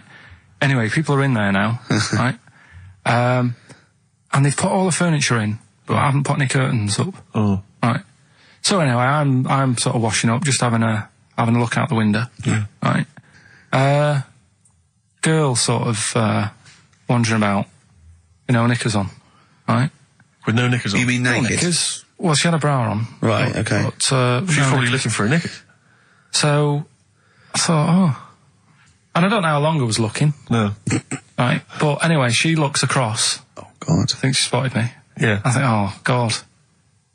I felt really bad. Yeah. I said to Suzanne, Sorry, is this some sort of Peeping Tom confession while the Telegraph are listening? I've no idea. well, it's not, that's the thing though. Peepington. If I was peeping, she was peeping as well, because she was looking over. Works both ways, doesn't it? Yeah, but yeah, all she could see of you was your bald head. Yeah. No, but And your this hands is it. moving as you were washing up. And some white-looking substance rotting up. Particularly stubborn stain on this glass. Yeah. Oh, God. Imagine that. Imagine if she looked across. I'm assuming your sink is lower than the window. But didn't she just cover up or something? Or she looked back and go, oh, you looking at me funny? Well, the thing I did, What? I thought, just sort of drop me boxer shorts. Because I What? thought, well, Suzanne said, what are you doing? What are you talking about? What are you talking about? No, just so they can see me cheeks of me. What are you talking about? No, because I thought, if she thinks I'm walking about in the nude as well, then we've both got something out of it. Carl! This sounds like a bad excuse in court. I know. This is Or the plot of a film on Channel 5. I mean, this is like the doctor who got done right for exposing himself to a patient and then painted that little thing that you look down their throat at pink. Yeah. And go, this is what they saw. yeah. No, so sorry, you were looking at a woman dancing around naked, right? So the only thing you could do was immediately drop your boxer shorts. So she looked across, saw you fully clothed, saw you took your boxers No, she wouldn't have done, because it's sort of just the top half and the sink's at a side angle, so I was sort of looking out. This she is wouldn't genius. so she wouldn't have seen your trousers then anyway. No, she did. I moved in front of the window. So you then made you actually climbed in front of the Oh, this is amazing! So you climbed in front of the window to show off No, your it wasn't naked obvious. lower half. Suzanne said, what are you doing? And I I bet said, she did. What are you looking at? I sent you in here to What clean up. are you doing? I'm just taking my trousers down, stand over the window. Why? Because there's a naked woman across the road. What do you think I'm doing, Suzanne? I'm exposing myself while looking at some free fame. leave it. What's up with you, Suzanne? leave it then, leave it. Christ. Are we doing Rockbusters or Yeah. Oh, she sent you in there to read up on Einstein. She comes in and finds that. Oh, brilliant! Wait a minute, can I just check? A final question. What did the woman across the way... What happened? What was her I reaction? didn't look again. I just thought you've seen a bit of action as well. We're both happy. Let's leave it. Brilliant. So were you waddling around like a penguin with your trousers around your ankles? I just was walking about, and Suzanne said, "What are you doing?" I said, "I'll explain to you in a bit, but don't look out the window because then it's Excellent. obvious." Then he sees, she calls her husband to look at Karl walking around naked. He goes, oh, she's got a... Quick, Suzanne, get him out. There's only one with you can do. Get some more friends. They've gone one more. Anyway, Brilliant. Right, play a record and So- come back to Rockbusters. And Monkey News. We haven't got enough time. Do Rockbusters. Oh, God almighty. I make it clear now, I do not condone in any way, shape or form what Cheryl Tweedy did. But I have to say, they wind me up. By they, you mean toilet attendants? Yes, No. yes. Right, Yeah, yeah, not not- Pop Idol winners. That's what I thought you meant. Yeah. So, go on. But, because I'll tell you what it is, you go into a club or pubs or big trendy pubs, you go in there, and there's the toilet attendant in there. He's got his little display of aftershaves, sprays, some sweets maybe, Blue Straw whatever House, it might. Yeah, and maybe a Blue lollipop. Straw House, maybe a lollipop. And All right, I don't know if I assume they're not employed by the club. I'm assuming the club's we've got the DJ, we've got the bar staff. Wait a minute, we need a guy to irritate people. When the manager walks in, do they hide? Well, this is it. I don't know if it's a guy who's just like... Is it like busking? Yeah, he snuck in. Okay. He came in when it was free during happy hour. He's got a little carrier bag. Yeah. He snuck in the toilet. But the thing is, it's the fact that toilet attendants, fair enough. I mean, I'm happy if a toilet attendant sneaks in under cover of darkness, cleans it for me, and then shoots off. But it's when I have to see them there. I feel guilty because it's like, I maybe wash my hands, I'll forget he's there. He'll hand me a paper towel. Suddenly I've got to tip him like a quid or something. It annoys me because I wash my hands at all. I don't usually wash my hands. I sometimes don't even bother getting my knob out. I do it while I stand and change my trousers when I get home. Exactly. So it annoys me I have to go through this charade of getting it out, slushing out of it, shaking it dry, and then washing my hands. See, if he did any of those elements, I'd tip him a quid, yeah. Pop it out. But not to hand me a paper towel and get it myself. And it's this guilt, and sometimes I'll hold it in because I'm nervous I don't want to go back in there. What annoys me is like a posh award ceremony, it's a pound a piss. It is a pound a piss. Do you know what I mean? So, or in a top hotel or something. Yeah. It's absurd. And I'll tell you what's worse than that. I know that he's doing it because he's got to feed his kids, but it's the fact that I've got to look him in the eye.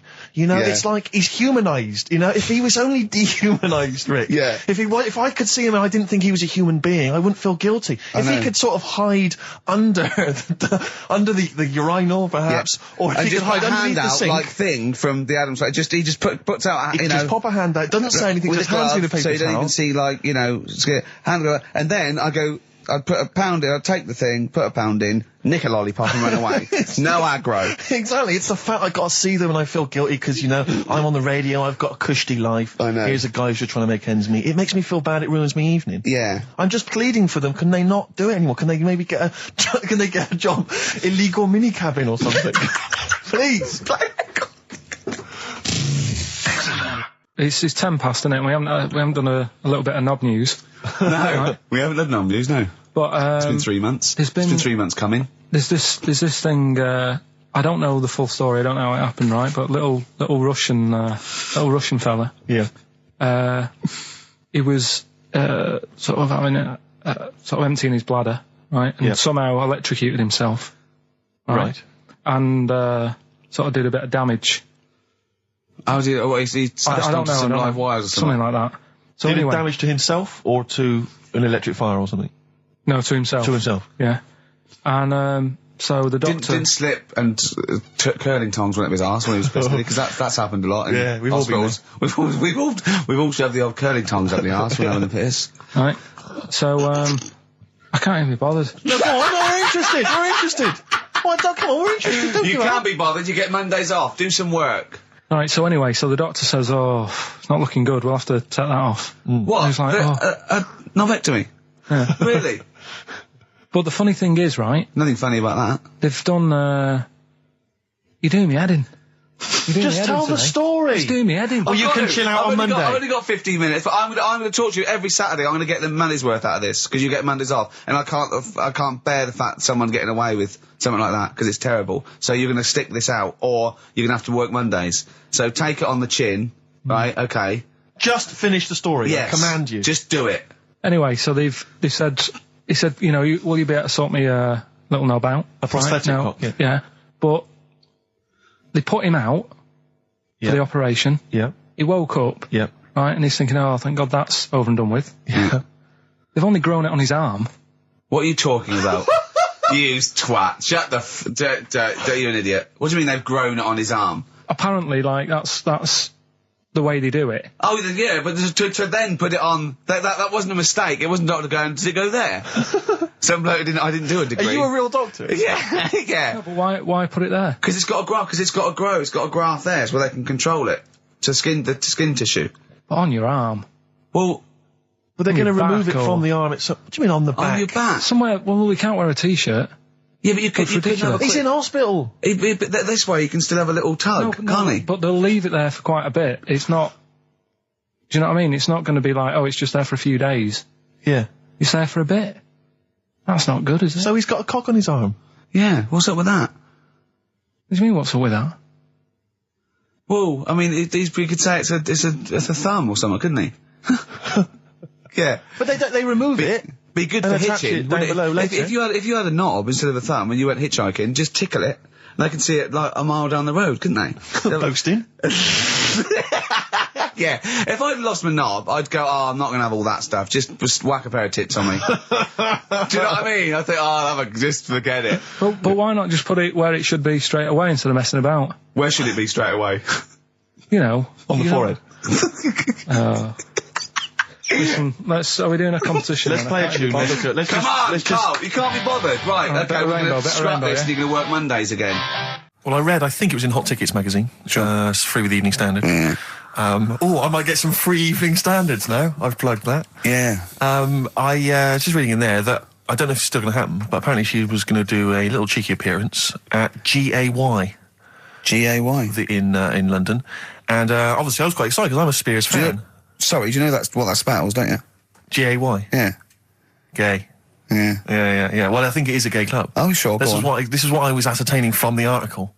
Oh, because they've called it what it is. Exactly. Yeah. And it was apparently she was going to be previewing some of her new album live on stage at GAY. And that's an intimate venue. Normally you'd have to see someone like Spears, probably at Wembley Arena, someone like that. I'm thinking I'm a Spears fan, get up a couple of the gang together. Yeah. So the lads. Exactly. Yeah. Cruise down there. Yeah. But then I read on in the article that apparently the doorman at GAY were only going to let in regulars, and the way they were going to ascertain if you were a regular was by asking a series of questions at the door. What, testing if you're really... Now, I don't know if the questions would be about the interior of GAY. Or the interior of someone else. Yeah. Or just general kind of... what do you reckon you'd have passed the... Well, that's what I was wondering. So you'd have had to pretend to be... GAY to get in to see Spears. Now Can you say gay on the radio? Yeah, I think so. Yeah. There's irony, isn't it? So you're pretending to be gay to get into a club to see a bird that you like. Yeah. I'll give you a little quick test. Right. Shall I? All right.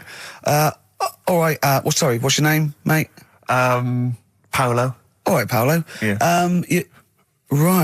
You haven't done a lot with your hair. You just sort of let it grow out. I mean, would you be putting product on a bit later? Because I mean, you don't look very. You look sort of quite masculine, quite. Yeah, well, sort of like you didn't care, like you have no care about how you look, like you're a. Normally it would be shaved. Of course. Oh, okay. Yes. We would say normally that looks about like 3 months growth there. Why haven't you? I've been ill. Nothing serious? Nothing serious. Okay. No, that's why I let it grow. So it's grown. Okay. Yeah. So what time would you normally be going out then? Paolo? Normally I'd go out about about 8ish. 8 o'clock in the evening you go? No. That sounds a bit early. That's what... No, I'd go out about 3 in the morning normally. Right. So I take them on... Yeah. Okay. Right. So that's right. Yeah. Where'd you go? Down sort of... Old Compton Street for a coffee and then onto GAY something like that, with your little shaved head. Yeah. Okay. Well, you're doing fine. Gay. Sounding pretty good. Can I just ask you one final question? 20 bender points? 20 bender points. So I'm just going to let you in. Okay, I'm just going to tell the guys to let you in. But I've got one more question. Yeah. Do you prefer knobs or tits, Paolo? Knobs. Knobs. You love knobs, do you? Absolutely. Can't get enough knobs. So you hate tits, I assume? Loathe them. You hate tits, do you? Yes. Okay. What? Even Liza Minnelli's? I don't know what to say. I love hers. But not in a straight way. In a straight way. In a gay so way. okay. So you love knobs more than tits, right? Okay. I love knobs. In you go. Thanks very much. Brittany's on, do you? Oh, she is so sexy. Oh, see, that's what would give me away. It'd be like the great escape. It's just the last. Yeah. You just. Well, you're. I think you're probably a bit bi. Right. Yeah, okay. but I mean, go in anyway. Thanks very much. Okay, the drinks are quite expensive. Oh, I thought so. Pop your shirt off, will you? Hey, Outcast on XFM 104.9. I'm Ricky Gervais, Steve Merchant, Karl Pilkington. You all right, Karl? Yeah, not bad. Yeah. Just when you were talking just now about like the gay stuff. Yeah. Right. I don't know if you saw the thing the other week about the fella who's on that quiz show. Oh. Sort of. Oh, right. Okay. Gay fella, straight, sort of man, woman. What are you talking about? Tell me what did you see? Tell me what you saw. This is like a kid come running in, and it's seeing something frightening. It could be an alien, could be a ghost, could be a paedophile, and you've got to get exactly what actually saw out of him. Right, what did you actually see? It's just this fella who's a woman. Right. Right, okay, right, try and talk like a human being. Right. It's a quiz show that's coming on the telly. And it's this woman. Right, is it a fella who's a woman, or is it a woman? Bit of both, that's why I'm talking about it. But what do you mean? Is it a pre-op? Is it a transsexual, a transvestite? Is it a ladyboy? Is it an hermaphrodite? What is I'll tell it? you about it. Well, tell me. I'm telling you. It's a woman. Well, it's a man. Oh, forget it. Listen. Play a record. No, listen. Come on. What? It is a man. He is a man. Well... Oh, Christ's sake! It's a TV programme where they've got this... Transvestite or television? It is a transvestite, yeah. But the problem is... I'll tell you, just because you don't know about it, the programme is... I don't know, I still don't know about it. I don't know anything about it still. I don't know. It's a woman, man, woman, TV programme, look, TV. No, it's a man who is now sort of half a woman. And... A man who is now half a woman! No, well, this is what's weird about it.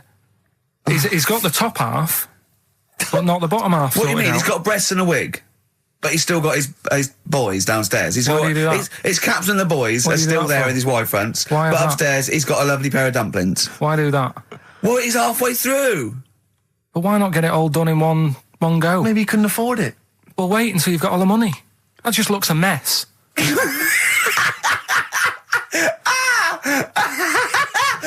And who's he pleasing there? Well, he wakes up in the morning and pleases himself. He can't believe his luck. He doesn't know where to start.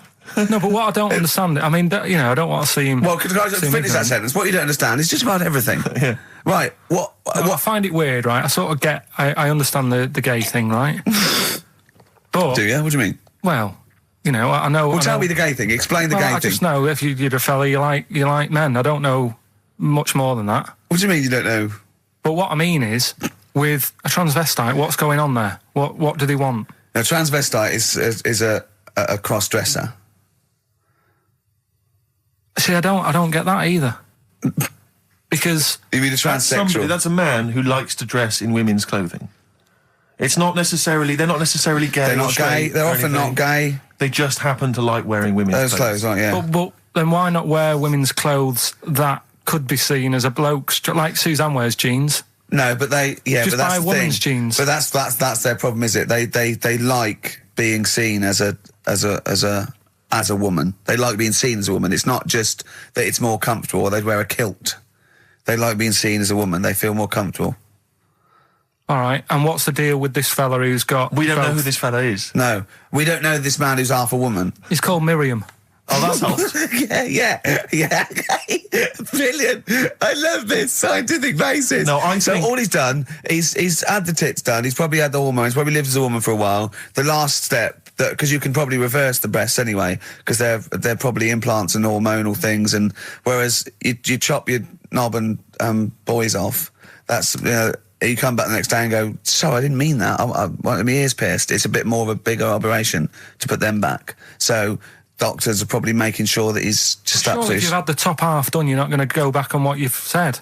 But no, what's the top half being done? I could get you breast implants, give you a bit of hormonal treatment. Now that would be a great idea for next week. and you could reverse it. What you can't do is grow a knob back. Well, you can. Last week you were talking about growing one on your arm. Yeah. We've done that. So that is possible. But the thing is, the truth of it is, I think I do know about this story. I think it was a television programme called There's Something About Miriam. The conceit of which was that this pre-op transsexual... So I guessed that right, yeah. Was masquerading as a woman. Right. And various blokes... who didn't realise that this was a man, had to I've heard try about and this. seduce her. And when they found out that it was actually a bloke, and a lot of them had kissed her, they refused to let it be shown. I agree, though. That's just terrible. Yeah. That's it's deceit. absurd. But I mean, that's awful. I hated that. Who's the biggest, most professional person in radio? It's probably Terry Wogan, isn't it? And it was you that said you can't tell what the sentence he's saying because he keeps going up at the end before. But he and never... after. There's never any punctuation. Yeah. So he'll just segue from one point to the next. So he'll be like, going on my holidays, Friday. We're having a lovely time, says Mrs. Dorothy Shears of Westminster. I'm thinking of going to Greece. Oh, and it's halfway. So he's got his knobs, but he's still got the tits. Yeah. Typical. Oh, hello, Paolo. Do you want to come into my club to see? Yeah, I'd love to go. Britney Spears, I'm a massive fan. Yeah, well, it doesn't start for a while. It's it's only about 8 o'clock, and you know you're not going out for hours yet. No. 8 or 7. But might as well watch a bit of telly. We've got FA Cup final. Ooh. Oh, yeah. Just that's a good one, isn't it? Or we've got the Eurovision Song Contest. What do you want to watch, Paolo? Oh, blimey. Well, I love all the camp and lame of the Eurovision Song Contest. Yeah. But is that David Beckham playing? Because I love him. And his hair and his legs. See what you've done. You see? So you will watch the football, but you'll be mainly looking at the legs and the tight shorts. So while Beckham's knocking them in, you'll be exactly knocking one. Right. Let's. Do you notice? Remember, I never really looked, but when you see old clips of, say, early '80s footballers, the shorts are much tighter, aren't they? I don't know. I don't really know. I don't know. Really looking. I remember Karl was saying when he went and there was 2 strippers, a bloke and a woman, and they whipped off their clothes at the same time, and you looked straight at the boys. Yeah, everybody would. You would have done. Right. You do. You do. You look at his doo-doo. What do you mean? You look at his doo-doo. No, I'm just saying. If you were there, you would have done the same. 2 people on the stage. Yeah. Woman and a man. Yeah. They were getting the clothes off. Yeah. Right? The fella took his pants off the same time as the girl took her knickers off. Yeah, right. All I'm saying is it's human nature to have a quick look, have a quick glance, see what's going on. See what's going on? And then I wanted to look at the woman, but she put her knickers back on quick. She didn't live opposite from you, did she?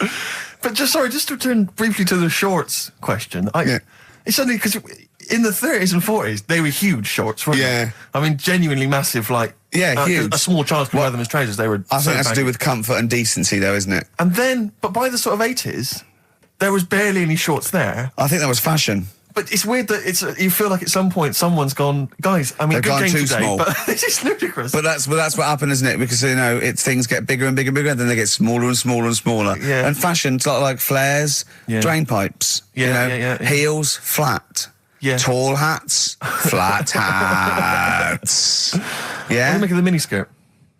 Long hair, skinhead. Miniskirt, again, I don't know, I'm sure there's been 10 resurgences of miniskirts since 65, whatever it was. It's fashion, so the short... you know what? Do you know what I think, Steve?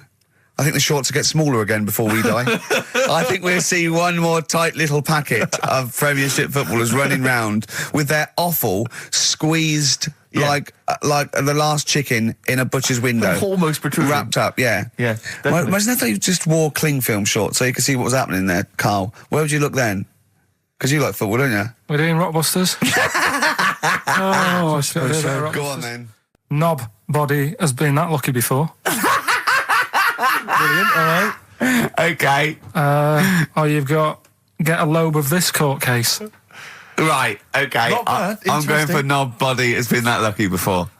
Right, it's a story about this kid who was born, right? Was he? Yeah, he was popped out, and the dad and the mum saw the baby, and it was like, oh, that's a good-looking little kid. Sure. And they were proud and that. And then they're surprised that it's a good-looking little kid. It's theirs. Yeah. Like it could have been a frog, and they'd have gone, "Oh, he's got your eyes." And then the doctor goes, "Yeah, it is, but look at that." What? He said, "It's a boy and hasn't got a knob." I love the doctor saying that. I love this GP or this midwife saying that. Oh, we love little boy. Yeah, but no knob, baby. Mr. and Mrs. I mean, think. Right. No, but I'm speeding it up a bit. All right, come on. So the baby's So the baby's like that, and the doctor says that, and and the woman's like, oh, it's our first as well, and stuff, right? She's really gutted. What's the second going to be like? So, no head. So the Just a knob. doctor says, We'll call it Karl.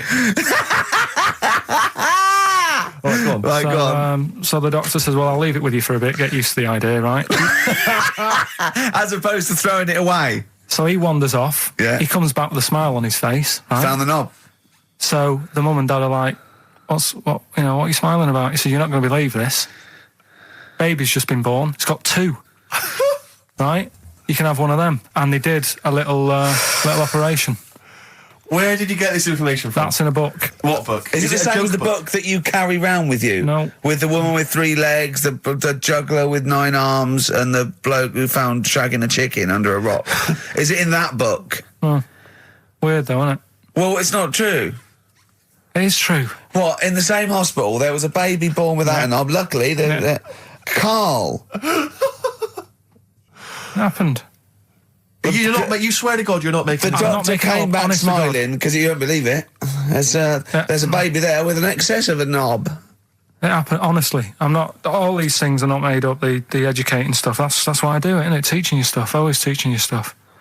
All right, if anyone can confirm the baby with no knob, they're going to the baby with confirm it, two... because they're going to go to the same dubious website that Karl got it from. I always try to be level-headed and reasonable in these situations. And it's always Guatemala or Mexico. Rodriguez was born without a knob. Luckily, baby next door and was got 2 knobs.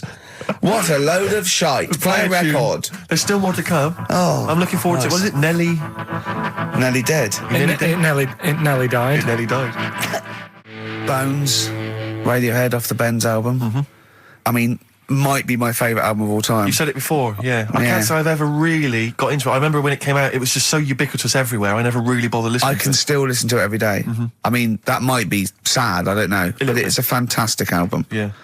On XFM 104.9, just practicing for when we talk about music. Talk more about music than maybe monkeys and people born without knobs, baby. Karl, any other thoughts? Educating Ricky. Actually, can we just clarify what this is? I think a lot of new listeners perhaps aren't familiar with this. It's when Karl looks on the internet and finds a weird story about, the double knob fun, and tells me about it. And it's usually not true. Okay. If it is true, I know it already. Go on then, Karl. They're not really weird stuff. It's just stuff that's gone on. That's interested me. That's all it's about, and I educate about it. I should just confirm that we've had a number of emails that say the baby born without a knob and then having one transplanted from a baby that luckily enough had 2 knobs is apparently true. Right, listen. So, I don't question that you could be born with a deformity and get someone's, fingers, knobs. What I'm saying is, it didn't happen with the doctor goes, I'll leave with it. I don't believe it. That baby's got 2 knobs. Exactly. What a coincidence. I bet that little bit of information isn't in there, is it? Sure. That he went out the door, I'm going to get a coffee, came back, bloody hell, hold on, there's an extra knob, I found an extra knob. We can put that knob on there. Perfect. Run, Snow Patrol on XFM. Well, big question, where was Karl's knob? That's what people have been hanging on for. Yeah, where was it? well, I can't believe people have been texting in. Hey, what, guessing where it is? People saying, is it in the middle? Is it in the left? It cost them 10p. Cost them 10p to find out. Just wait, I'm going to give out the answer. You don't win anything, right? Like, strike it lucky. Right? Bottom or middle? Right. It was to the left. Oh! Yeah. I went with the right. That's annoying. See, I thought it would be to the left. If not, maybe if it was all scrunched up, sitting down on your lap right, it might just pop up to the middle. Just pop out, like, Well, next week we'll be finding out where yours is. Where's Ricky's bollocks? Right then, which leads us nicely into... Knob news. Oh, it's the welcome return of knob news. Right, okay, it's very much like the news at 10, this, isn't it? I do a bong, or in this case a schlong, and he gives me the headlines, the knob news of the day. Where have you collected all this knob news? Was there a lot of knob news this week? It was mental this week. The amount of stuff. The way it works, you give us the bong, I'll give you the headline, Steve decides which stories we're going to talk about. And now on XFM, knob news. Schlong. Man grows knob on his arm. Schlong. Man gets doctors to make him a second knob. Schlong. Turkish prisoners made hole in cell wall to produce third inmate. Schlong. Doctors accidentally remove man's testicles. So, well, can I straight away go for the accidental removal of the testicles? Well, it's happened before, right? We've talked about that before. Well, how does it, what did he go in for a what are they called? Tonsillectomy. And he went in the wrong way. What are you talking about? How can they accidentally remove his testicles? It says, he didn't look at his folder, and the doctor said to the fella, "Oh, we've removed your testicles and we wanted to take out your prostate gland." So that's what happened. There's the story. This is what I mean. That's why I don't like going to the doctors. Yes. It happens, doesn't it? Because all these sort of... it's when they say things like, "Oh, it's just, we do loads of these operations." That's when they're not concentrating. Brilliant. Do you know what I mean? When they say it's procedure, that's like having a boring job that you do every day when you're not going to be concentrating. I prefer them to go, "This is a tricky one, this." I know what you mean. I sort of do know what you mean. You watch TV programmes about, like, you know, removing someone's second head or whatever, and he's like the best surgeons from all over the world. It's televised. They can't make a mistake. They can't go, "We took his legs off by mistake." Whereas the fella who's having a prostate's like, "Oh, do you want to do it? I'm sick of doing that." Yeah. And they're probably doing a crossword whilst writing it. Of course they are. I've seen that actually in operating theatres. They're doing a crossword. That's what I mean. Yeah. I was just examining some of the other knob news, Rick, a little bit more closely. Man gets doctors to make him a second penis. I'm sure we're all interested to know what happened there. Yeah. A German who persuaded doctors to give him a second penis has lost his wife after he showed her the result. Biker Michael Gruber lost his original penis in a motorbike accident, and doctors built him a second one using a mixture of skin, bone and other tissues. Bone? Apparently, the penis worked so well that he was even able to father a child with his wife Bianca. But Gruber was still not happy and asked doctors to repeat the operation and build him a better organ, to which they agreed. From his hospital bed, he said, "I've got 2 penises, but no wife. I'm hoping when I get rid of one of the penises, I'll get her back." What do you mean? Sorry, he had 2 put on. What side does he wear? So he's had both. So he's had 3 then. Yeah. Yeah. This is probably the thing that happened with Hitler when he had 1 ball, but he had 3 at one point, didn't he? So he just got one in the Albert Hall, gave his mum one, and got the other one. Man grows penis on his arm. I mean, why people are constantly losing their penises around the world? I've no idea. But why? I didn't realise it was a bit. What do you mean why on the arm? It's just a graft, isn't it? Yeah, but put it on like your buttock or your side. You can't wear a short sleeve shirt. Why did they've done that before? I don't understand it. Why not just graph it onto the side of your leg or something where it's high up, close to where it should be? I don't know. To get it used to the environment. Like when you were like release a duck into the wild. I've never understood that. If there's a doctor, again, you know, we had a doctor last time, there's someone who can let us know why they put it on the arm. So they can keep an eye on it, presumably. He's not going to work with this knob on his arm. He's probably in a hospital bed and under examination. Right. So what do you think? They pop the knob on the arm, say, "Come back in 3 weeks." What do you do, by the way? "I'm a mechanic. Keep the long sleeve shirt," because the blokes go, "Why have you got a knob on your arm, mate?" What are you talking about? He doesn't go back to normal as a teacher. "Sir, what is it? What is it, Simpkins? You got a knob on your arm. No, don't worry about that. Do your maths." What do you think this bloke's walking around with a big knob coming out of his arm? Why on the arm?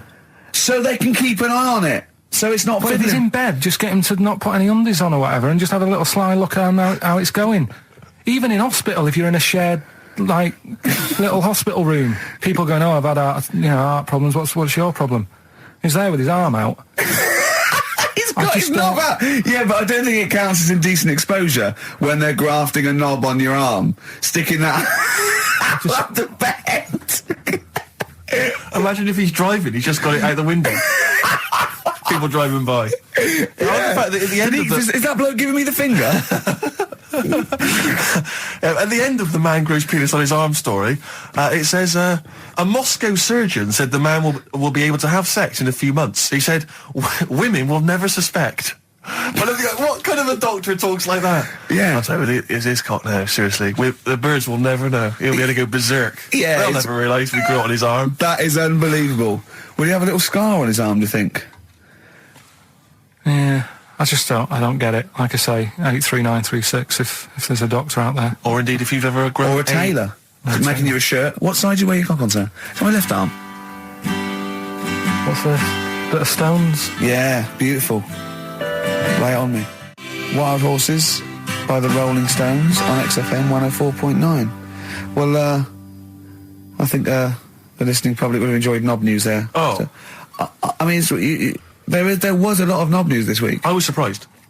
You know, I would have thought it would be hard sometimes to get knob news together, but... I would have thought it would have been part of a bigger news programme, but, I mean, I don't think we'd dedicate a whole sort of, like John Craven's news round. Yeah. A whole 5 minutes to knob-related news. Yeah. There was other news, was there, in the week at all? Karl, it wasn't just all knob-related, you didn't just research. No, they're the ones that sort of stand out. And it's knob news time. We're all very excited. Now, last week's knob news was what, Karl? Do you remember it was a man who grew a knob on his arm? Sure. No, he didn't grow it there, did he? He put it there. Well, I know that, but, yeah. Just popped it on his arm Yeah. for a bit. Yeah. This Just a week, recap. That's just a recap of the week's news. Right now, it's the headlines. well, we Right, talked about it before. Do you know the little mouse that had an ear on its back? Yeah. Sure. Right. Well, you thought he had a bad time, right? Listen to this one. Mouse walking about with us, sort of wearing a monkey's testicle. They're just having a laugh. This is what I mean about a lot of scientists. What are they doing? When's that going to come in handy? I don't know what you mean. Well, they were seeing if, say if a fella loses one, right? Yeah. Hitler or whatever. And they go, well, don't worry about it. We can sort you out. I don't know what the monkey's going to do. I don't know if they keep passing them on or whatever.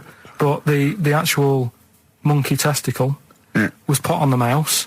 And it worked. It worked for the mouse. But isn't it... I mean, isn't a monkey's testicle quite large in relation to a mouse? Would it not look like the mouse was on a space hopper or something? Oh, yeah, it didn't look good. Well, they didn't put it where its testicles would be. No, they did. They put it... Well, how could it walk, then? The ear was on his back, so he could just get about. Well, I don't know. But Well, you don't know, do you? You just guessed. Did they grow the monkey's testicles where the mouse Well, it testicles looked would... stupid anywhere else, though, wouldn't it? Oh, whereas a mouse with monkey testicles, that's fine. You'd be showing off. You'd be all right. I'd prefer that than the ear. When that mouse gets put back in with the other mice, do the other mice go, George, you look different. Have you had anything done? But the weird thing is, as well, apparently it still works as a monkey. What? So, like, what are you talking about? Like the sperm and that was it was still sort of monkey. Of course sperm. it was. What are you talking about? But that's weird. But what, Karl? What do you? It's only a thing to give it nutrients. That's all the thing they're testing. It's like grafting at that level. Right. What's your question? Because I'm right. What do you think? It would change eventually. It would have changed into a mouse testicle because it had been hanging round a mouse for so long. No, I thought the actual sperm of it though would be a mouse's. Why? Because it's hanging off a mouse. No, but your sperm is actually created in the testicles. So that's why it has to be outside your body. Otherwise, we put them in a nice little cage. But I'm guessing then that they've done this operation so that they can do it to humans. Yeah. Why would I want a monkey testicle if my kids are going to be monkeys? What use is it? No, think. That's no. That's going to happen anyway, Karl. Yeah, but think. Think of what you're saying. They've grown a monkey testicle on a mouse to see if it would still function as a monkey's testicle, okay? So they can do that to humans. So think, Karl. What they'd do is they'd grow a human testicle on a mouse and it could still be used as a human testicle. So what? To give you a testicle that you've lost. From a mouse? No, from another person who it was kept alive on a mouse. Because it's kept the nutrients alive, as opposed to keeping it in a deep freeze. Maybe bollocks go off after a week. I don't know.